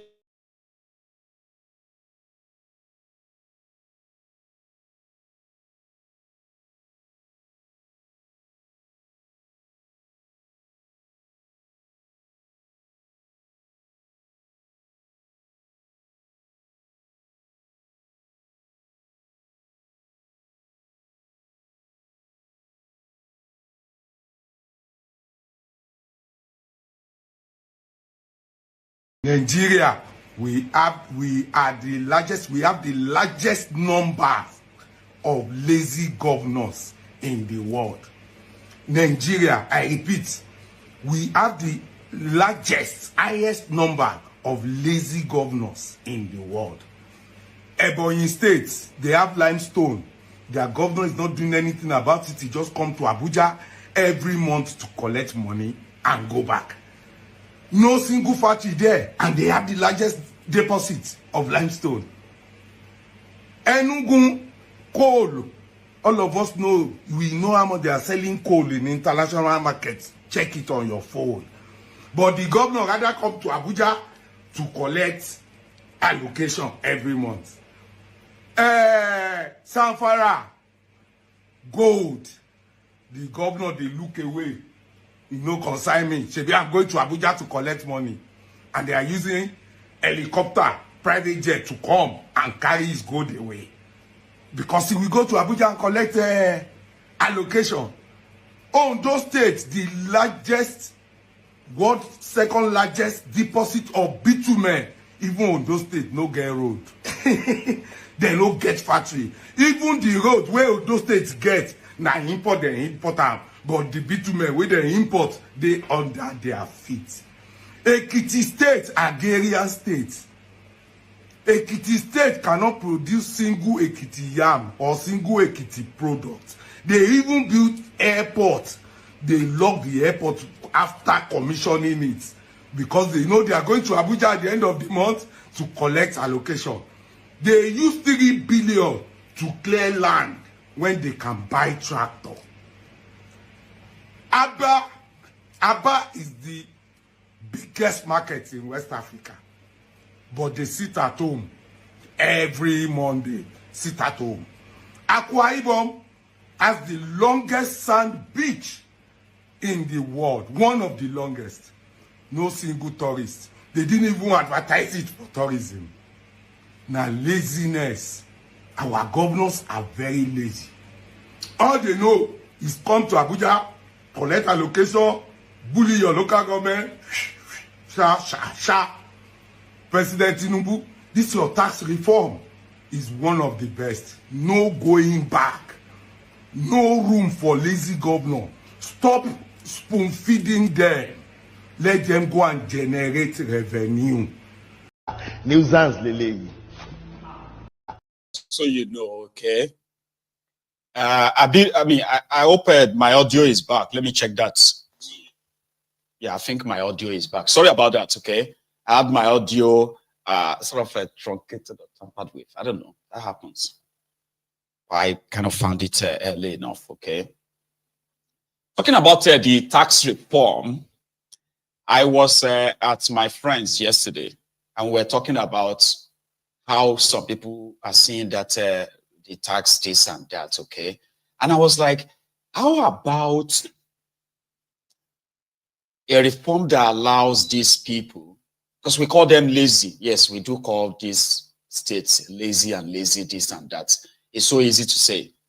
But the most laziest of them all is the center, which has become the big brother that believes that it can take money from all these states in the name of tax or taxes and then share the money back to them. How about you allow every state to actually tax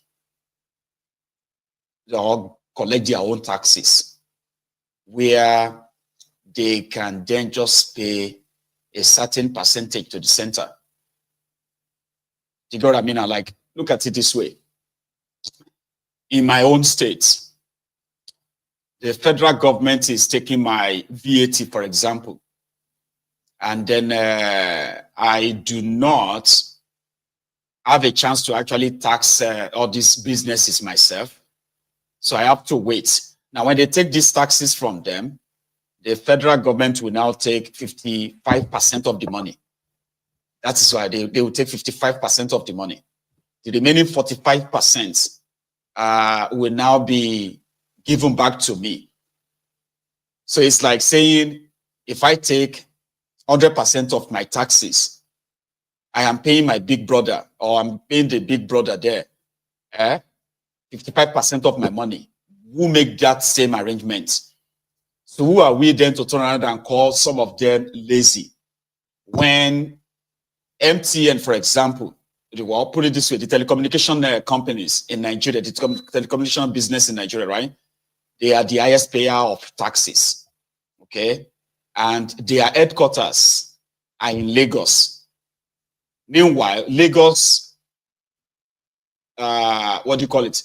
Telecommunication users, they only make up about 9%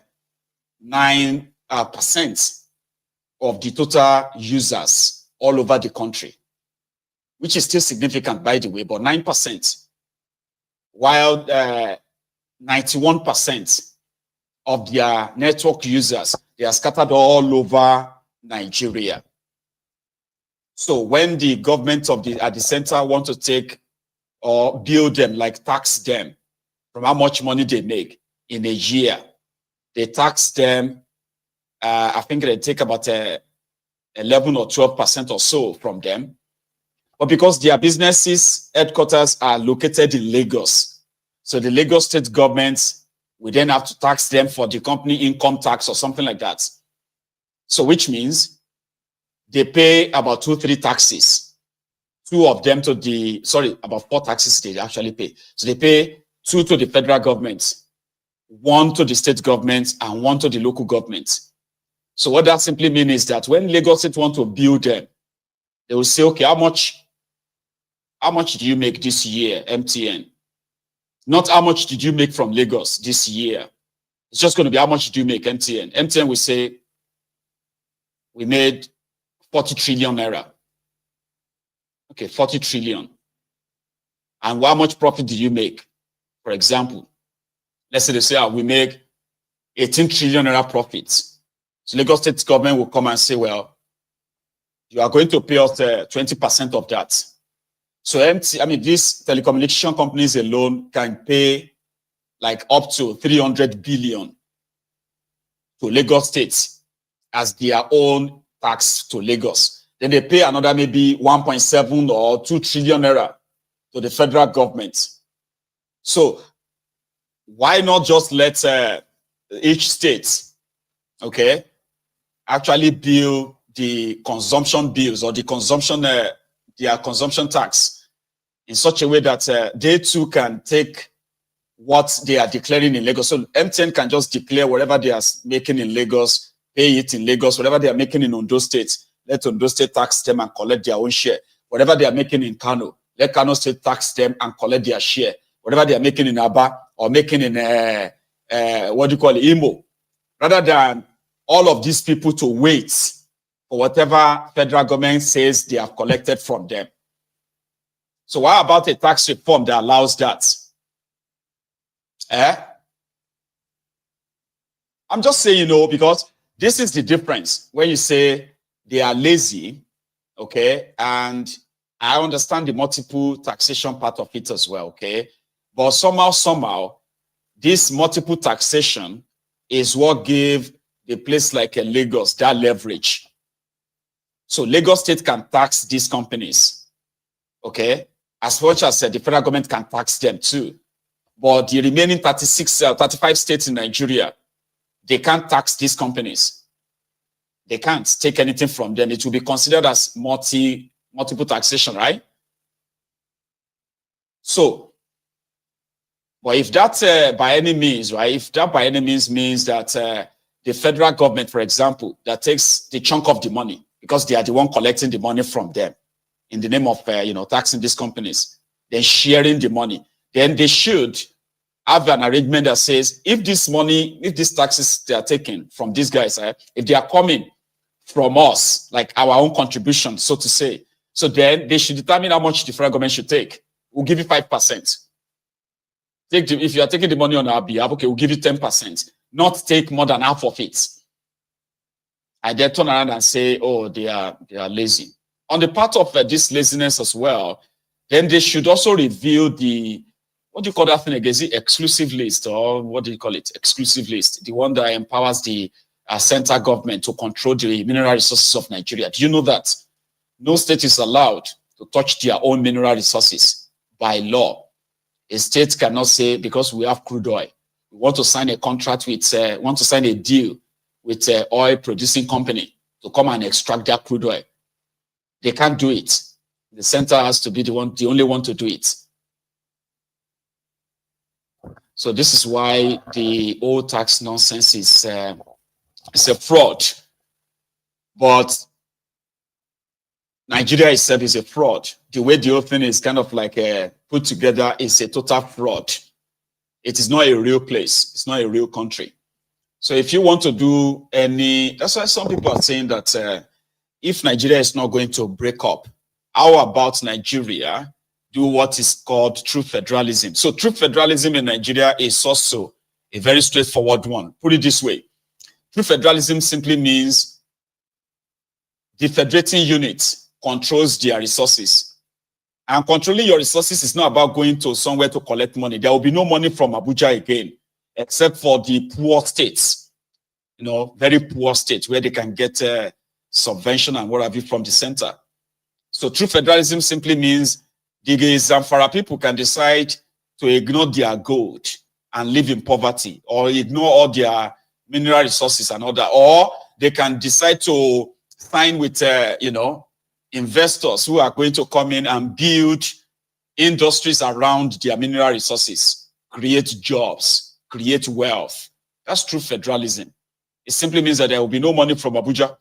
So this oil producing, or all the states that have oil in Nigeria, oil and gas, they can sign deals without the federal government, okay? They can open the seaports, they can open dry ports, they can create establish their own refineries. That is what you call true federalism, even though you are practicing fake federalism in that contraption. So talking about tax reform is actually act of gullibility. I know the propaganda has worked on so many of you enough that you believe that Thiefnubu's tax reform is in your interest. It is not. Okay, it is absolute nonsense. But it is Nigeria. Nothing ever makes any real sense from that place. So the true federalism allows people to use what they have in creating their own wealth and then pay a certain amount of taxes to the center, And then, there's always going to be rooms for the central government to still make money and tax what they need to tax, all right? But you don't tax businesses that are operating within the states, right? And then you are sharing the money from that taxes and say you are doing tax reform. It's absolute bollock. Or it may be very difficult to convince a lot of people who believe that is actually a good thing when it is not. Listen to this. It's about talk, and Nigerians are not seeing the action. You know, you don't print out the economic, blue paper without Nigerians feeling the reality of how the governance system is supposed to operate. If there's one of the statement from the spokesperson, it will leave me bewildered, because it's very embarrassing for you to say this advice is needless when the statistics are obvious. When you look at it, about 56% of Nigerians are living, in multidimensional poverty. That's about 129 million Nigerians. If you look at the fact that we have the last statistic that was released by the MBS, you have 2.2 trillion paid to kidnappers. That 2 million Nigerians were kidnapped, and that means our farm system is not. People can't go to farm. People are not secured in government places. We have about 39.6 million arable land to farm on, and Nigerians are not utilizing it. The president has made promises about trying to dive into agriculture and till 500 hectares farmland. He has not kept that. There's no reality that is more obvious than the hunger on the streets of Nigeria. The Nigerians are suffering, and the pain is obvious, and the lack of physical discipline within this government, for them to be able to have a budgetary provisions that will actually drive poverty out of the country, for them to have a budgetary provision that is not self-serving or self-seeking. Because if you look at the current budget, about 4 billion has been budgeted to build jetties and helipad in Lagos, about 4.6 billion to buy vehicles, 5.4 billion to renovate the presidential villa, and 9.4 billion for trips and entertainment for the president and the vice president. This kind of budgetary system, that has these repeated line items, will not take Nigeria out of poverty. And for the APC to not see a thought out advice that will help the Nigerian economy to grow and develop, and then have a system that is responsive and respect the true situation of this country. The statistics is not something we produce or people outside manufacture. It's even coming from government. So the reality on the street is what we talk about. You can't have a system where you have this level of kidnapping. You have a system that one of the primary purpose of government is that government must be able to provide for security for life and property. And when government fail to do that, and government need to seek necessary help from those who can give them the advice. So whatever Peter Mba has said today about the very dark situation that Nigeria found itself since Bola Ahmed Tinubu took over is the reality. Because if you look at our debt, we were at 87 trillion. When over the last 20 months, our debt had jumped from 87 trillion to 130 trillion in the last 20 months. And so what are we doing with the money? Is this money being put into productive use or used to serve the exorbitant, luxurious lifestyles of those in government? So we need government to come to us hard questions. We don't need these rhetorics that people come about and say, my friend was driving a limousine or something, and now he drives a Honda. You should imagine that those who were driving Honda, what are they driving today? Those who are driving machine, what are they driving today? So you should look at how that cascading process, they've into making more Nigerians go into poverty. So we can't have a situation where we cannot talk about hard reality, but we concentrate on the cheap talk and then try to promote something that is non-existent. So we must sit down as a people and continue to speak to the government, so that the government will see that the need for more physical discipline, physical responsibility to be able to design this country in a way that the resources of this country work for the people on the street, work for the masses, work for the Nigerian workforce, so that we can have a system that is progressive. The president talk about it. Because it's all talk. That's what they like. Keep telling you that it is working. But you are accumulating debt, and there's nothing to show for it. I'm glad you mentioned that as well. On this platform, we have been tracking the indebtedness that Nigeria has been incurring since this Thiefnubu and his gang took charge. On my own last count, right? If you have to convert the $15 billion they have taken in 20 months to the exchange rate of today, so we are talking about 20, let me see, that should be like about 27, 28 trillion naira. Now, if you add that to what Thiefnubu and his gang has printed in the last 20 months as well, over 24 trillion, add all of this together, that's over 50 trillion naira in a space of 20 months. If I ask you where is the money now, they will begin to foam in the mouth and say that we are negative and negative. Where is the money? What do you think Thiefnubu and his gang used over 50 trillion naira, borrowed money? This is not even with supposed revenue they generated. But this is how much money they have borrowed on account. And if you ask them what did they use the money for in the last 20 months, they will tell you that you should give them time and stop being negative. You know what? Let's leave Niger for a while. Let's go to Ghana. So I think it was about 4 days ago. Okay, the outgoing president of Ghana, Nana Akufo-Addo, the man that was their owner, Bokuwari, the man that the young people in Ghana 8 years ago, right, brought to power because they felt like they deserved better. They said John Mahama, Dramani Mahama, then they said his government was so corrupt, so inefficient, it was inept, it was this, that. And that was the government that was actually building them infrastructures. For example, like renovated the airport that was Kotoka. Is that what it's called? Kotoka Airport or something? So beautiful, right? That was that year, okay? That 8 years after, Akufo-Addo renovated the gates and they threw a funfair, like a big party, okay? And the person who built the airport, what is supposed to do? Similarly, they used propaganda to win Ghanaians. Today, Ghana is in more debt, economic ruin, joblessness, and dilapidated infrastructures as well. 8 years of this Akufo-Addo, well, like Nigeria, he gave himself a pass mark until his aide camp collapsed behind him. His role as a bulwark of Ghana's democracy and development. Moreover, the Law House, a modern facility for the Office of the Attorney General, has now been completed. Mr. Speaker,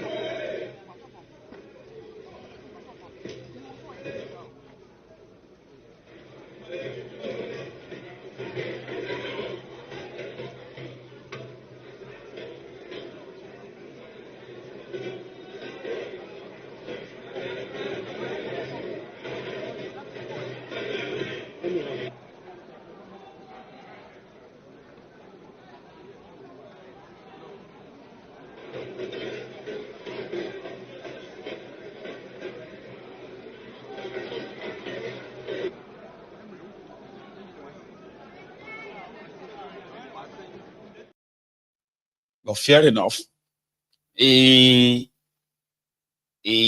allowed a free and fair election in December. That was last month. Okay, just like Bokuwari in Nigeria, Akufo-Addo made some unscrupulous elements so rich, like this recharge card seller, Bashiru Ahmed Abi, whatever his name is, a recharge card seller on the side street of Kano, became a presidential advisor that now flies private, business class all over the place today. He's rich enough, but that is just a simple. Another person is his personal secretary, Tunde Sapitu, a multi-billionaire thief, right? Who was so powerful enough that his own security, right, disarmed the supposed Ashishe Bokuwari, the Aisha's security during the COVID, if you remember. He's so powerful, so influential that is a multi-billionaire. That is just because he's a personal secretary to Bokuwari. His ministers are a bunch of thieves, low lives, pretty much like failed individuals, who are today multi-billionaires. A Boko Haram sympathizer, Issa Pandemic is a billionaire today, a thief as well. You have this Sirika in charge of the aviation. He's a multi-billionaire who claimed to be a prince, a sultanate prince today, right? In that contraption. Malamun, a failed lawyer, is now a multi-billionaire as well.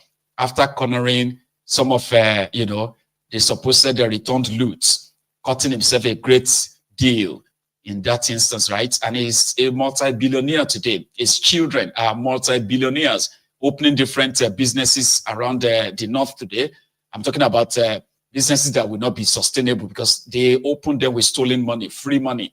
And if that free money ceases in another few years, then they will become the ghost of their current, pictures. So that's exactly what that guy also did to them in Ghana. He did them so dirty. Now he bought himself a very palatial, a beautiful palatial palace for himself in South France today, where he is expected to retire. That is the Akufo-Addo of Ghana. But here is someone who is a lawmaker in that same Ghana that took him to the cleaners after his presentation. Listen to this. To thank His Excellency the President for the message on the state of the nation that he has just delivered. Mr. Speaker, I need to remind you that the people of Ghana have already given their verdict on the true state of the nation. And that verdict was very, very clear. Economic hardship, huge debt overhang, high youth unemployment, hopelessness, and more. We have come to the end of the road for what has been undoubtedly the worst government under the Fourth Republic. Round Speaker, this abysmal record was confirmed on December 7th when the people of Ghana returned the most overwhelming and emphatic vote of rejection of any government ever witnessed under the Fourth Republic. Mr. President, you will be remembered as the first president who was cushioned by the IMF when you began, and you are still being cushioned at the end of your term. Mr. President, you left something very important in your account. You left out an account of your promise to God to build him a cathedral. But Mr. President, Mr. President, I will leave that for you, between you and your God. Mr. President, let me remind His Excellency, Honorable Speaker, that his tenure in office will remain a timely reminder of how not to govern the country. But let me also be quick to assure the good people of Ghana that hope is on its way. And President John Dramani Mahama and the NDC, he can once again glean a brighter future from the throes of despair. Together, we will work hard to lift ourselves from this historic low and reclaim our place, our glory as the Black Star of Africa once again. Fellow Ghanaians, we are comforted and strengthened by the following words of Scripture. And I'm quoting Exodus chapter 14, verse 13. And I quote, "And Moses said unto the people, Fear you not, stand still, and see the salvation of the Lord, which he will show you today. For the Egyptians whom you have seen today, you shall see them no more." Bye-bye, Mr. President. To thank it is what it is. He has left Ghana more divided, more poorer, and also in debt, like Bokwari left you, and Thiefnubu will make it worse. It's just a matter of time. Let the praise singers, the court jesters, the art slickers, let them continue to tell you that there is going to be a light after the tunnel. There is none. There shall be none. Because these thieves are not building the future. They are destroying it. And in doing so, they are telling themselves that they are actually doing something better or something nice for you when they are not.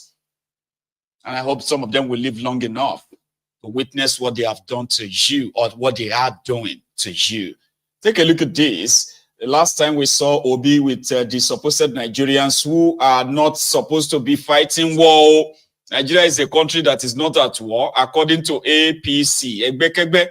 But you now have more Nigerians living in, in war camp. Put it that way, refugee camps. Refugee camps. They have a glorifying name for it. They call it IDP camps, internally displaced persons camps. These are not internally displaced persons. These are victims of, jihad, victims of, terrorism and all that inside that contraption. And the camp keeps swelling. You have over 10 million Nigerians living like this as we speak.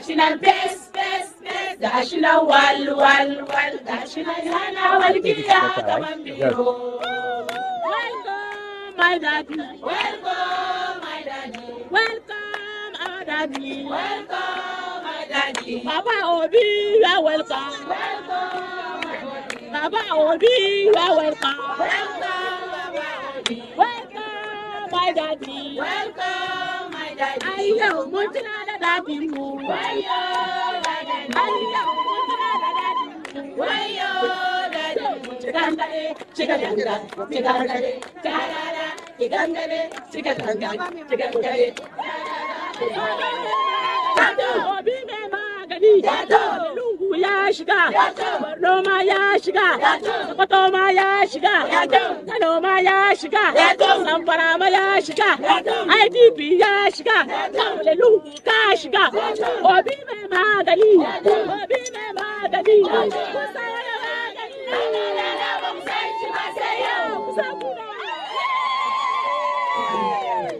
Happy New Year. So you are here at the IDP camp to wish these residents, what's your bigger message to friends and Nigerians? Well, the first is that, like I've always said, if these people are in IDP camp, we're all in IDP camp. We need to visit them. We need to know what they are going through. There's IDP camps scattered all over Nigeria, and we're not at war. So we should be able to visit them and know what is happening. You've listened to them say it, that government is doing, is helping them, but they don't do it enough. We have children here, over 1,000 of them. They're not in school. They just have primary 1 to 4. Beyond there, they don't have any school to attend. So what are we trying to do? These are children that should be in school and are not in school. They have a clinic here. They have 2 or 3 nurses that have been working here without pay. The last time I came, they said they were not being paid. And there's no doctor comes to see them. But because nobody will be able to volunteer to come and see them. So I'm only here to continue in my own little way to support them, appeal to other Nigerians, well-meaning Nigerians, and especially we leaders, to be able to come and see the conditions in which Nigerians live, so we can know, as they mentioned here, their priority is food, their priority is care for their children. That's why we're here. And I have to come and do this on a New Year Day, because this is a special day for us to visit those who are less privileged. How do you feel you can support them in feeding, just like they have mentioned? Well, in my own little way, I have to give them whatever I have, and continue to do so from time to time. And then for the clinic, I'm going to have a special way I can give them a monthly stipend to encourage those who are working there for free. Well, the women, they are happy. They said that you are the kind of a leader they want to repair Nigeria.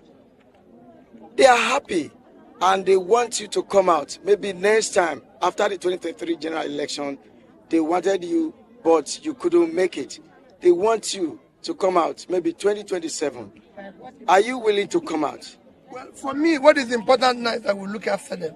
We need to get Nigeria to work now, and then we'll talk about the next election. Purpose of coming here is their care. Next election, when it comes, we'll take it from there. But now, how do we get this solved? These people want to go home. They want to live in a better environment. They want a better care. And that's it. Sir, today is the 1st of January. What's your bigger message tonight? Let's care for them for now and leave election or what have you out of it for now. So rightly so, all right. In 2024 alone, Peter Mba is recorded to have shared a total of 677 million naira. It's all those places that he's been like giving money, showing this and that. So in 2024, he's recorded to have shared 677 million naira of his own personal money in reaching out to schools, institutions, camps like that, refugee camps and all that kind of a thing, in his own personal capacity on record. And that is the success story of APC, Egbekebe in that contraption. People are not being lifted out of poverty. People are being dipped into that poverty. And to them, whoever falls into poverty right now in that contraption, you are paying a price or you are paying a sacrifice that if you don't live to enjoy it, maybe your children will, which would never happen. Let's be honest, right?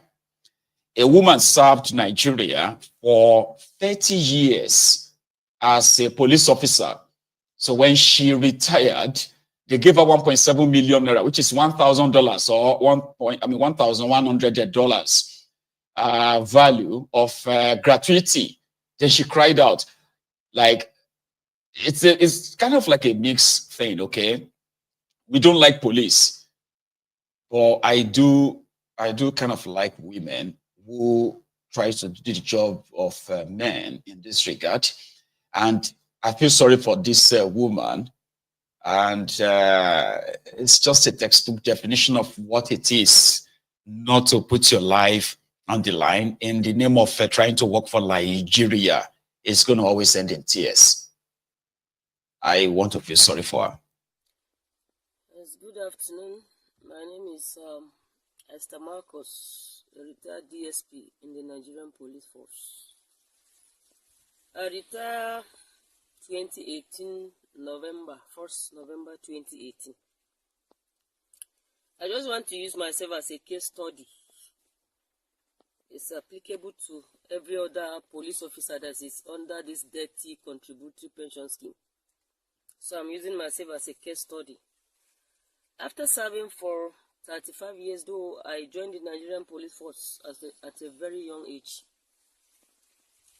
I didn't even go there to join. I escorted a friend that, unfortunately, she was not taken. I was taken due to my height because I'm tall. But I was not even up to 16 when I joined the Nigerian Police Force. And when I retired 2018, finally, I waited for like a year plus. Then I was given 1.7 million. After 35 years, I was given 1.7 million naira. Then, after waiting for another 3 months or so, then they started paying me 40,000 naira as my monthly pension. 30,000 naira. You heard me very well. 40,000 naira. After giving me 1,700,000 as my gratuity for everything, after serving for 35 years. And that applies to every other policeman, policewoman that retired from this dirty scheme called contributory pension scheme. That's what we have been facing. That's what we have been going through. And after this, in fact, this struggling has been on for over 10 years now, because after 2018, when I retired 2018, there was this meeting that was, holding. I asked, they told me it's a police retirees meeting. They started it, I think, 2017 or thereabout. Prince Jajaman will remind us that Mazi Nnamdi Kanu once said, "You will serve Nigeria and you will regret it. You will come back in shame." If you are bold enough to share your experience, you will realize that this is true. The real criminals in charge of the contraption who pay themselves humongous salaries, allowances, they still end up looting the treasury just to make themselves, or probably to secure what they say, securing their own future for their own children. But those who actually put their lives on the line, purportedly, they ended up being just, the sacrificial lambs, you say. So we have people who didn't feel a thing for that woman, and they don't give a damn. But not that I actually care per se. I just feel sorry for people in that same situation. Okay, you are protecting a system that is rigged against you, and you are going to find out later as well. She's lucky that they are paying her 40,000 naira, which is now so devalued. 1.7 million naira 6 years ago is over. That's like about $2,000 to $3,000. You will say, imagine you getting paid your gratuity after working for 35 years. You're being paid 1.7 million naira to go and probably figure out what you're going to do for the rest of your life. And while you are still trying to figure that out, okay, Thiefnubu happened. Inflation skyrocketed and they destroyed the entire value of that money. They destroyed it before you can even say jack. It's an unfortunate situation that when you see those who are protecting the system, they don't know that you are protecting a system that is rigged against you. And it's always going to, like, possibly, the way I put it, a system that is put together to kill you. That's what Nigeria is. So if you have a chance of rejecting them or ending them, the right thing to do is to team up with those who understand, this level of rigged system, and let us dismantle it as much as we can. Here is another woman who is a victim. This is 2025, a victim of the same police brutality. River State Police, come and see what the policeman did to me. And this one happened at Evo Road this night. There were 4 of them in a white Hilux at Evo Road Junction this night.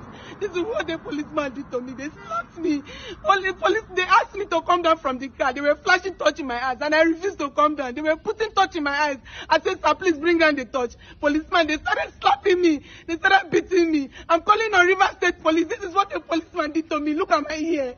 Look at how the man slapped my ear. Look at how he slapped me. My earrings are even missing. He slapped my ear. I was begging him. I was shouting. People should help me. I could not even record them because it was night. This is what a policeman did to me this night. I'm calling on River State Police.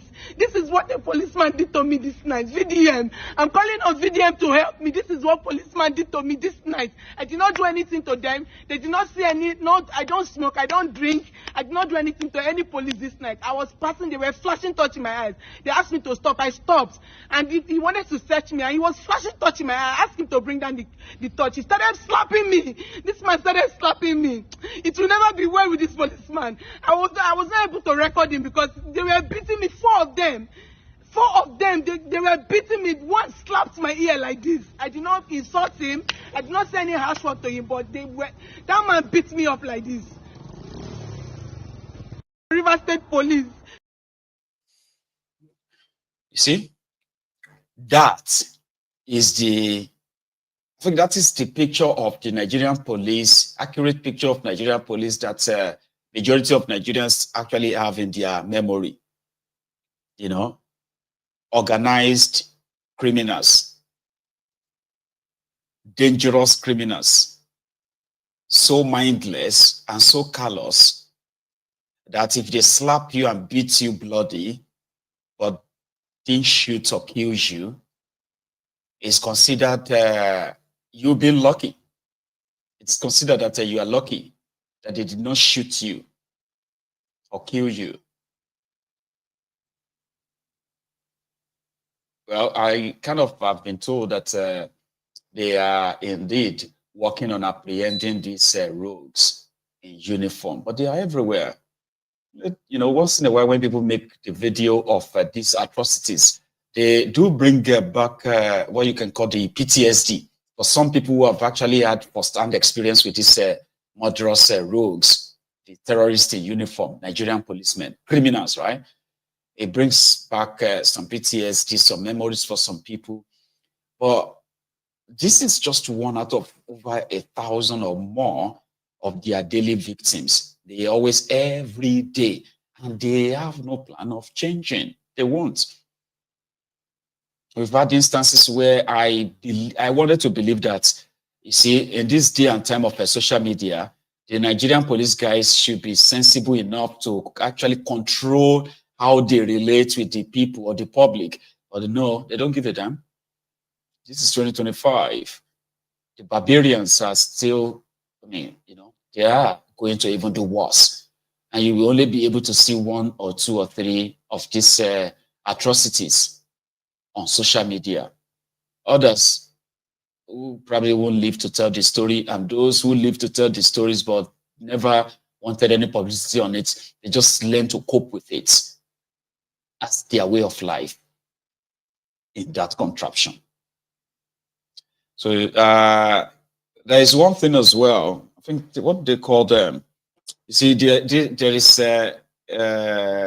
is a group of guys from Niger.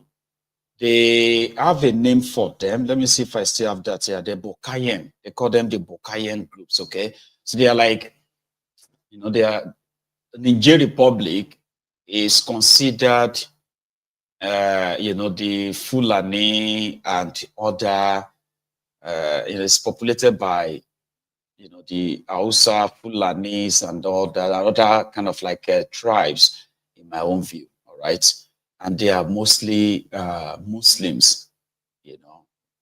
That's also what I believe. But there are also traditionalists there.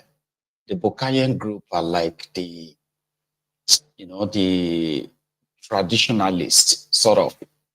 So in their own reaction to what they believe is the position of their own government, especially when it comes to France and Nigeria, plotting to destabilize Niger Republic and others, right? So to them, it is better to actually cause all the countries working with France to destabilize their country, including that of Nigeria. So they consulted their own gods and they put it on social media. But the joke continues because this clown called Rarara or something, APC musician called Rarara or something like that, also put together his own prayer warriors to ward off the cause or the causes that this Bokayen group has placed on Nigeria. The two clips, the two clowns, are merged into one in this video. The first is the Bokayen. The second is the clown called Rarara.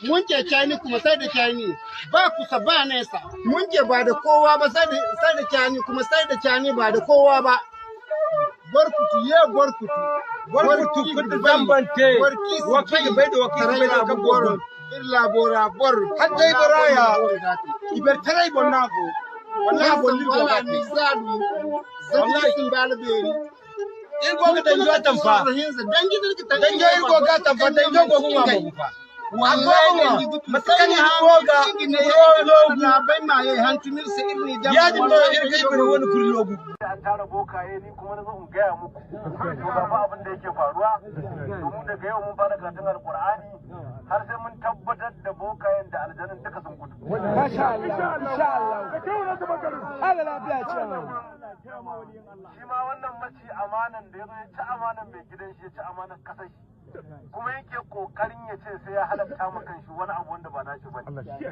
muna roƙon Allah ka yi gaggawar kauda shi Allah ka yi maganin shi Allah ka isan mu ƴan ƙasar Niger Allah ka isan mu Bazum Allah ka isan mu Bola Tinubu da ya masa ƙarya Allah ka isan mu sulhu da masu aikin tsaro da ya musu sharri wannan wani abu ne wanda ya tunkare mu wasu ban sani ba shi yasa ni ko ba wani inda zan je in kai kuka na sai gurin ubangiji shi yasa na kira ku nan ne kakanni na nan ne iyaye na ba ni da inda ya nan duk abin da na rarimo harkar alqur'ani to na Amen. Amen.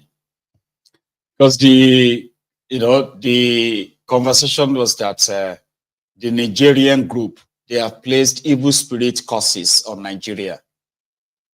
So Rarara now gathered their fast to say we are rejecting the evil spirit attack and all that. It's kind of a thing. So it's just like the collection of clowns, right, running their own show on the side. Meanwhile, Côte d'Ivoire has now joined the list of West African countries that have rejected France on their soil. Here is a short announcement by their supposed leaders, ordering the French forces and their base, wherever, out of Côte d'Ivoire, Ivory Coast. Chers sœurs, nous pouvons être fiers de notre armée, dont la modernisation est désormais effective. C'est dans ce cadre que nous avons décidé du retrait concerté et organisé des forces françaises en Côte d'Ivoire. Ainsi, le camp du 43e BIMA, le bataillon d'infanterie de marine de Port-Boué, sera rétrocédé aux forces armées de Côte d'Ivoire dès ce mois de janvier 2025. Do you understand? The Marine, everybody should leave the Côte d'Ivoire. The Côte d'Ivoire. Man, I can't even speak French. Anyway, that's just on the side. Now, you see, where the Wike had this luncheon where he was surrounded by his own, praise singers, friends, to be precise, who were singing his praises and all that, how he's such a wonderful fighter, this and that. He's now the governor of Abuja and all that stuff. Okay. So somehow he picked on Fubara, he picked on few others, he picked on Odili. I think there's a part where he said he did not, I'll come to that one. But the first part is where he took on Akpati, and he spoke extensively about Abati here. They fear you, oh, Jay. I just a wicked and they fear you, oh. Come on for road, bro. Now, you talk about arise. Let me tell you. I spoke with him to get Bobo the other day. He called me on phone and this. You talk about Ruben. I was a minister and they said it was press. I don't know. I hardly relate to them. But I think in the car, you say you're a first class, I have no problem. To God be the glory. But use it for the interest of the society. Don't be a first class holder that will make ridicule of the issue of first class. You don't do that. Shamelessly,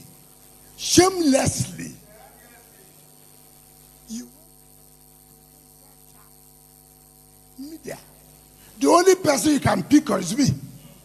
And you got the result you got. I was not there.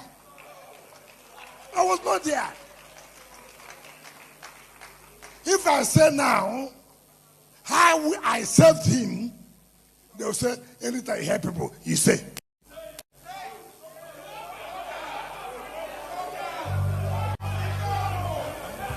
I will refer you to Kene Kobani. I refer to Kene Kobani. People have no shame. You said you were showing on Arise. I don't, if anybody knows me, I don't even hear them. I don't. This day I don't. I saw them putting my name as one of the ministerial nominee. What do you go say me? Every day, you can see somebody showing that I'm paid. He said, oh, I said, I will never make God let them cry. Did I make them cry? Because that's how I will not make it. That's why I stood firm for them. And that's why he was saying everywhere, God will bless you. That my successors will do what? Is he allowing my successor to honor me now? See the prayer. Your successors. Yeah, successors upon successors will honor them. So now he is the one who said, we thank you for making the man who want to create River State as a medical hub in Nigeria, not to have converted River State as a personal estate. Based on the documentary you watch, is there anywhere that they said, my family, this or that? Is there anybody say so? Nobody says so. So where did I come to convert rivers as my personal estate? That's just the issue. So Ruben Abati, who now said he's been hired to do the job, to say, I said I will not make them cry. I will not make them cry. And I didn't make them cry. But if my father is saying something wrong, should I not say, Papa, you know what you said yesterday now? Is that to make you cry? I don't think that is the level of a first class degree holder. I don't think so. And whether Ruben Abati, some of you called me and say, oh, see what Ruben said. I say, why you people always worry yourself? You are increasing the allowance or whatever he's giving. When you talk about him, don't do that. I ran an election for local government in 1999 down to today. I've never lost election. And nobody whom I suffered has lost election.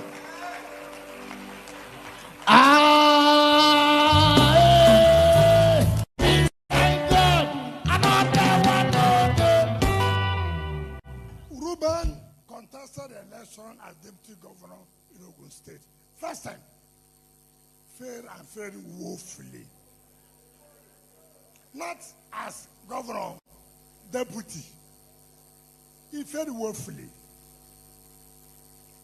You will see here why you don't know the fight.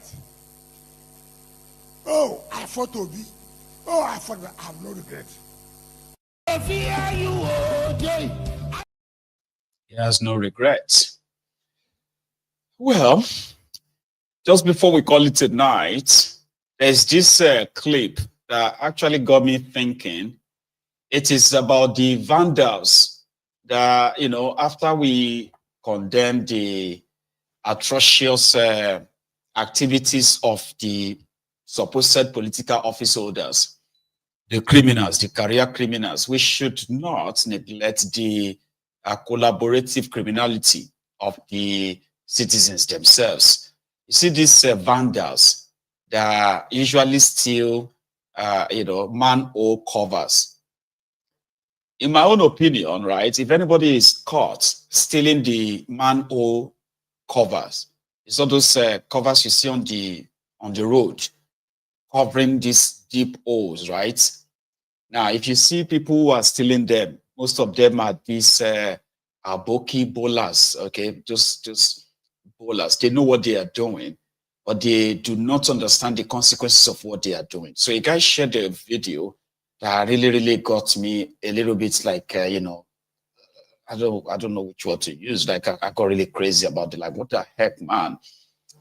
Right? It wasn't like stealing one or two, what have you, right? Stealing it at all should actually be a criminal offense that carries maximum sentencing, like life imprisonment or death by hanging, because this is putting the lives of innocent road users at risk. And talking about risk of like dying if you get if you should bump into some of this manhole at some certain speed that you lose control and an accident occur and put your life in danger, You know, if anybody is found of kind of like arrested for stealing the manhole in any part of the world, it should be a capital offense, my own opinion. But take a look at this. Somebody did this to share with us.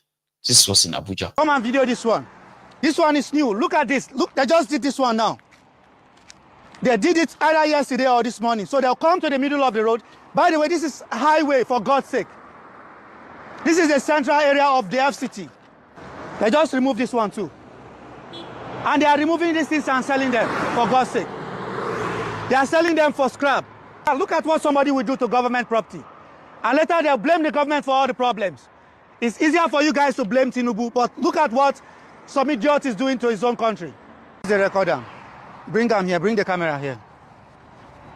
So, for those of you in Abuja, tag the FCT minister. Tag the FCT minister. This is what these guys are doing in Abuja. Come closer, come closer. So these scrap metal boys will come and open the road. This one can cause immediate accidents. This is another one. Most of these things are gone. Bring the camera here. Tag the FCT minister and some Wike. I am a Nigerian. It is my obligation to expose what these guys are doing in Abuja. This is the federal capital city, for God's sake. Look at what they are doing. They are removing all these things and selling them. They are removing them and selling them. Bring the camera, bring it. What kind of country is this? They are removing it and selling it. The Panteka boys, the scrap metal boys are removing these things and selling them. Let's go back to that place. At the center of the road, somebody will just come and remove all these things that are for the sewage system. Tag anybody you want to tag. Tell them this is what they are doing in Abuja. They have removed this one as well. Bring the camera. At least this one is still intact. But they are removing them and selling them. So this one is still fresh. You see, they just removed this one. They just removed this one. Maybe last night.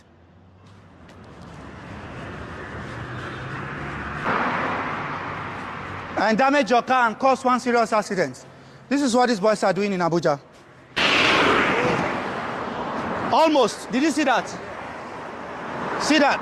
Watch what this car will do now. This car is not seeing what is going on. Record this car. You see? Almost. You see that? This is exactly what they are doing. They just removed this one last night. Bring the camera close. Bring the camera. This is the center of the road. You know? This is how deep. Take a wide angle lens. Let them see how this thing is. Just from under the bridge, if you are driving to this place, what is the name of this area? Central area. This place is central area. You see, he didn't see it. Most of them are not seeing it. This is the problem. This is the situation these boys are creating in Abuja. They are coming at night and removing all these metals and selling them for scrap. This is supposed to be government property, and some bunch of idiots are removing it and selling it. This is supposed to be government property. Tag anybody of influence you know in Abuja, very dark man, you know, Nyesom Wike, anybody you know of importance, anybody that can make this information reach the authorities, tag them in this video. This is happening in Abuja. These boys are removing and selling all of them. There's one in front there again, come.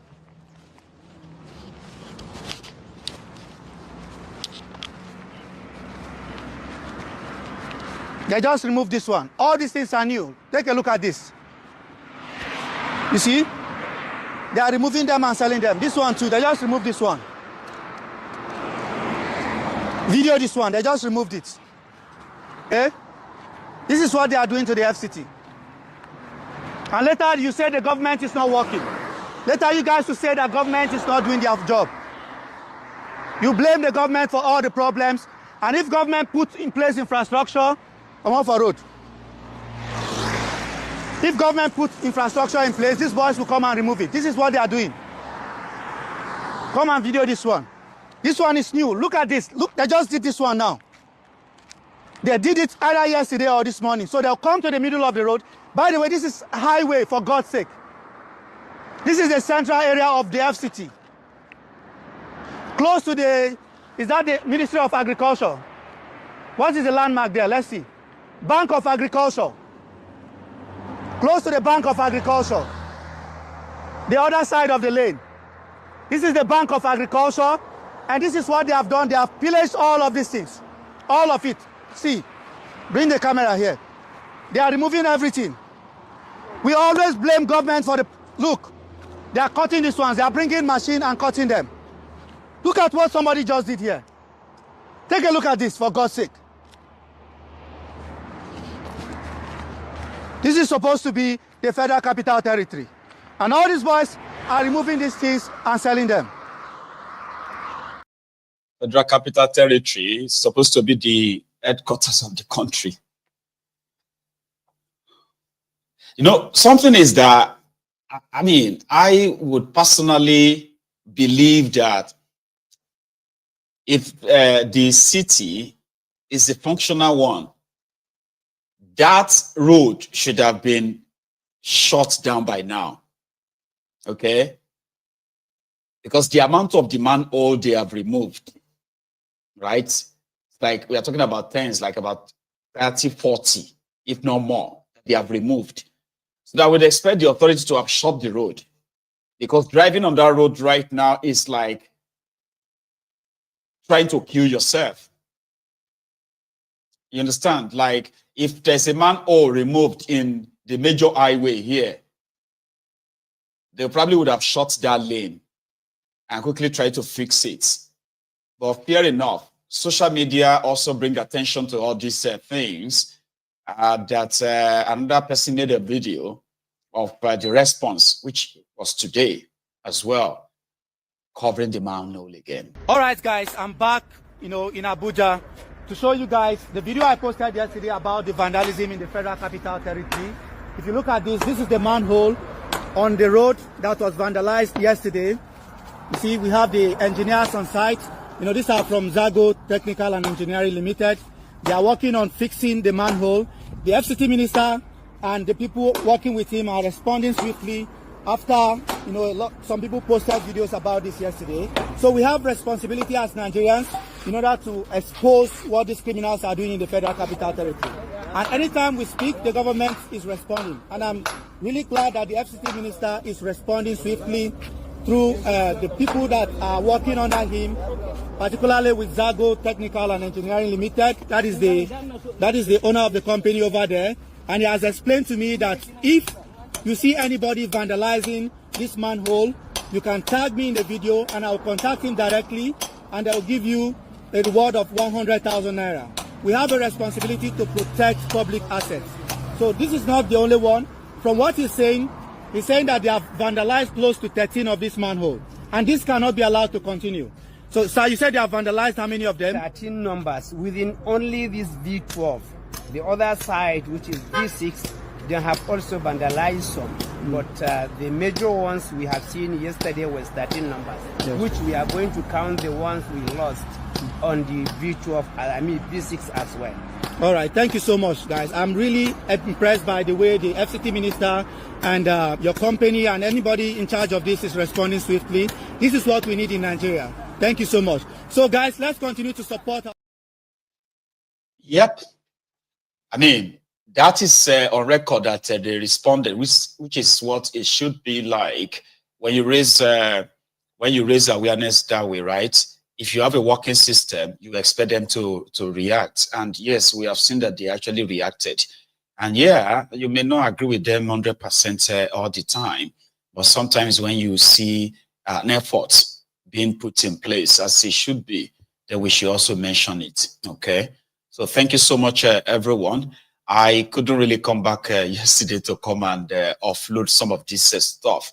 So tomorrow, which is a new week, right? We will have a chance of probably taking calls now that I have managed to empty my archives over the new year. So thank you so much, everyone, once again. Like this broadcast, share it. Iruk, I don't know if Iruk is watching, okay? Iruk, I need you to please send me a message on that WhatsApp, okay? Because I need to pass your contacts to Totu. So to all of us in the Temple of Truth, if you are living in, if you are in the US and you are living in Texas, our own Totu especially on YouTube. Yomi Totu's birthday is next month in February.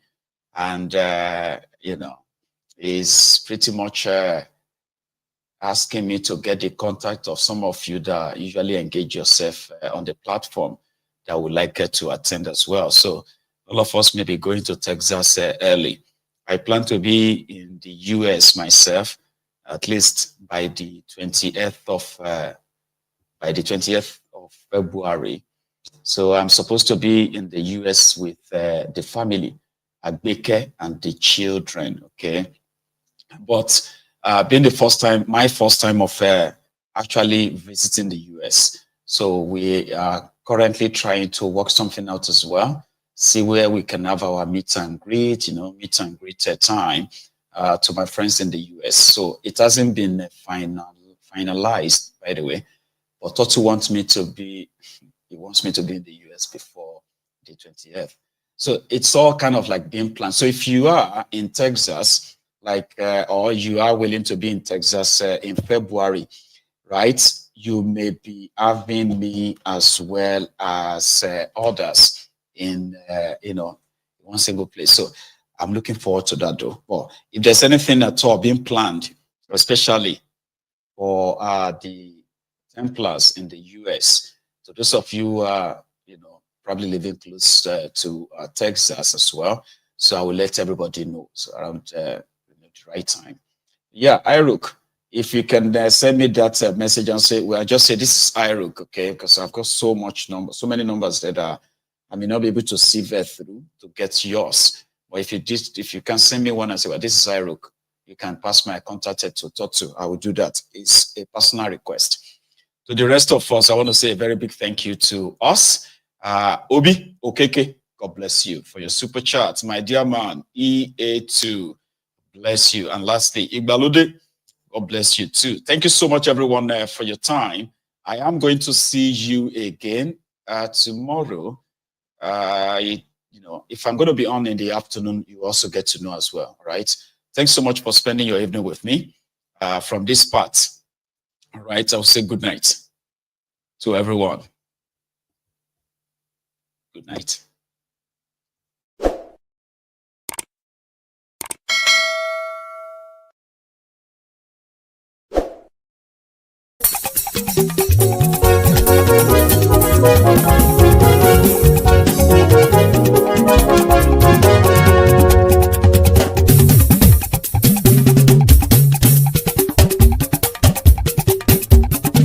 Mayegun làwa mọ̀ làmọ̀ tó dòdòdò. Mayegun dayari Mayebi number one. Mayegun làwa mọ̀ làmọ̀ tó dòdòdò. Mayegun dayari Mayebi number one. Mayegun ti dé o ọ̀rẹ́ ará ìlú.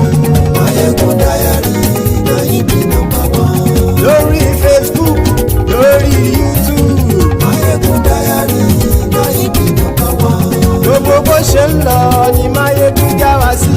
Mayegun dayari Mayebi number one. Àṣírí ọ̀jẹ̀lú kì í bò níbẹ̀ o. Mayegun dayari Mayebi number one. Bó bá ṣe eré àní Mayegun máa wí. Mayegun dayari Mayebi number one. Ó sì tún ṣe eré wàá gbọ́ níbẹ̀ o. Mayegun dayari Mayebi number one. Mayegun dayari political. Mayegun dayari Mayebi number one. Godfatherism kò sí lọ́rọ̀ Mayegun. Mayegun dayari Mayebi number one. Ẹ farabalẹ̀ sẹ́ o kẹ́gọ́rọ̀ lẹ́nu o. Mayegun dayari Mayebi number one. Àní Mayegun làwa mọ̀ tó dòdòdò. Mayegun dayari Mayebi number one.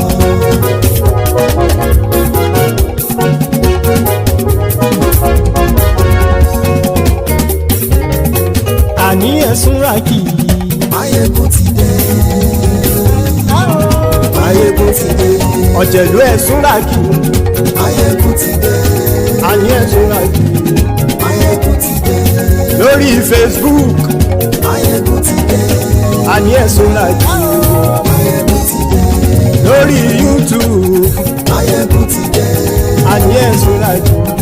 Mayegun ti dé. Bọ́ bàbá gbé ewúrẹ́. Máyégún máa wí. Àní ẹ̀sùn àjò.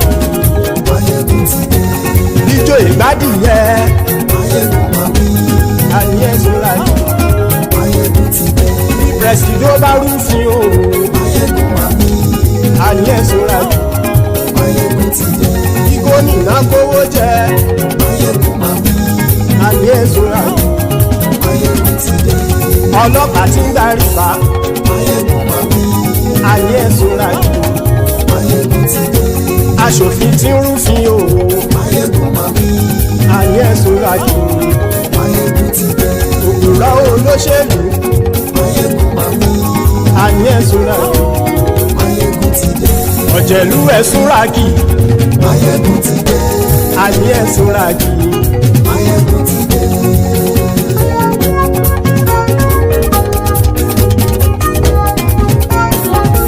Máyégún ti dé. Gbogbo ọ̀jẹ̀lú ẹ̀sùn ràgì. Máyégún ti dé. Gbogbo ọ̀jẹ̀lú ẹ̀sùn ràgì. Ṣùgbọ́n ní bá ti ṣe èyí tó yẹ kí wọ́n ṣe, ọmọ bá dèrò ní fi wọ́n níran o. Máyégún ti dé. Gbogbo ọ̀jẹ̀lú ẹ̀sùn ràgì. Máyégún ti dé. Gbogbo ọ̀jẹ̀lú ẹ̀sùn ràgì. Ṣùgbọ́n ní bá ti ṣe èyí tó yẹ kí wọ́n ṣe, ọmọ bá dèrò ní fi wọ́n níran. Wọ́n fowó bẹ́ẹ̀ o, Máyégún ó sọ pé wọ́n ò bẹ́ẹ̀. Wọ́n fowó bẹ́ẹ̀, Máyégún ó sọ pé wọ́n ò bẹ́ẹ̀. Oníkanṣá ti ṣe èyí tó yẹ kí wọ́n ṣe, fáwọn ará ìlú tó gbé wọn débẹ̀ o. Ayé Máyégún ti dé. Gbogbo ọ̀jẹ̀lú ẹ̀sùn ràgì. Máyégún ti dé. Gbogbo ọ̀jẹ̀lú ẹ̀sùn ràgì. Ṣùgbọ́n ní bá ti ṣe yìí tó yẹ kí wọ́n ṣe, ọmọ bá dẹ́rọ̀ ò ní fi wọ́n níran. Kì máa yí ṣe eré, ọ̀rọ̀ yìí kì í ṣe ẹ̀fẹ̀. Kì máa yí ṣe eré, ọ̀rọ̀ yìí kì í ṣe ẹ̀fẹ̀. Ẹni bá ti lè lẹ́bọ̀ lẹ́rù o, ọmọ bá dèrò kàṣàyè tú wọn síta. Máyégún ti dé. Gbogbo ọ̀jẹ̀lú ẹ̀sùn ràgì. Máyégún ti dé. Gbogbo ọ̀jẹ̀lú ẹ̀sùn ràgì. Ṣùgbọ́n ní bá ti ṣe yìí tó yẹ kí wọ́n ṣe, ọmọ bá dẹ́rọ̀ ò ní fi wọ́n níran. Tẹnitẹni ọmọ Máyégún ọ̀rẹ́ ara ìlú mọ̀mọ́ ni mo fọlọ́run ṣọ́ ẹ̀ bá kìlẹ́bù. Lóòótọ́ olódodo ìlú ọ̀tá ìlú mọ̀mọ́ ni ìwọ ṣá máa ń ṣọ́ra kò sì mọ́ bẹ̀rù. Bọ́tà ń lè rí bóníṣègùn lé káwọn mọ̀mọ́ fi ṣera wọn ni ó ti dẹrùn tí wọn ò gbọ́dọ̀ sì mọ́ bẹ̀. Èèpo ọ̀bọ̀lọmọ bá dérò tàjẹ́ ò gbọ́dọ̀ jẹ́, ó ti dọba lórí abínú ẹni kò sì mọ́ fòyà. Àìsíwọ́lu ní ẹnìkẹ́ ìgbódì ẹyin lábàrá o, ó kó ẹni tó bá dán o àkàmù. Máyégún ti dé. Gbogbo ọ̀jẹ̀lú ẹ̀sùn ràgì. Máyégún ti dé. Gbogbo ọ̀jẹ̀lú ẹ̀sùn ràgì o. Ẹni bá ti ṣe èyí tó yẹ kí wọ́n ṣe, ọmọ bá dèrò òní fi wọ́n níran o. Máyégún ti dé. Gbogbo ọ̀jẹ̀lú ẹ̀sùn ràgì. Máyégún ti dé.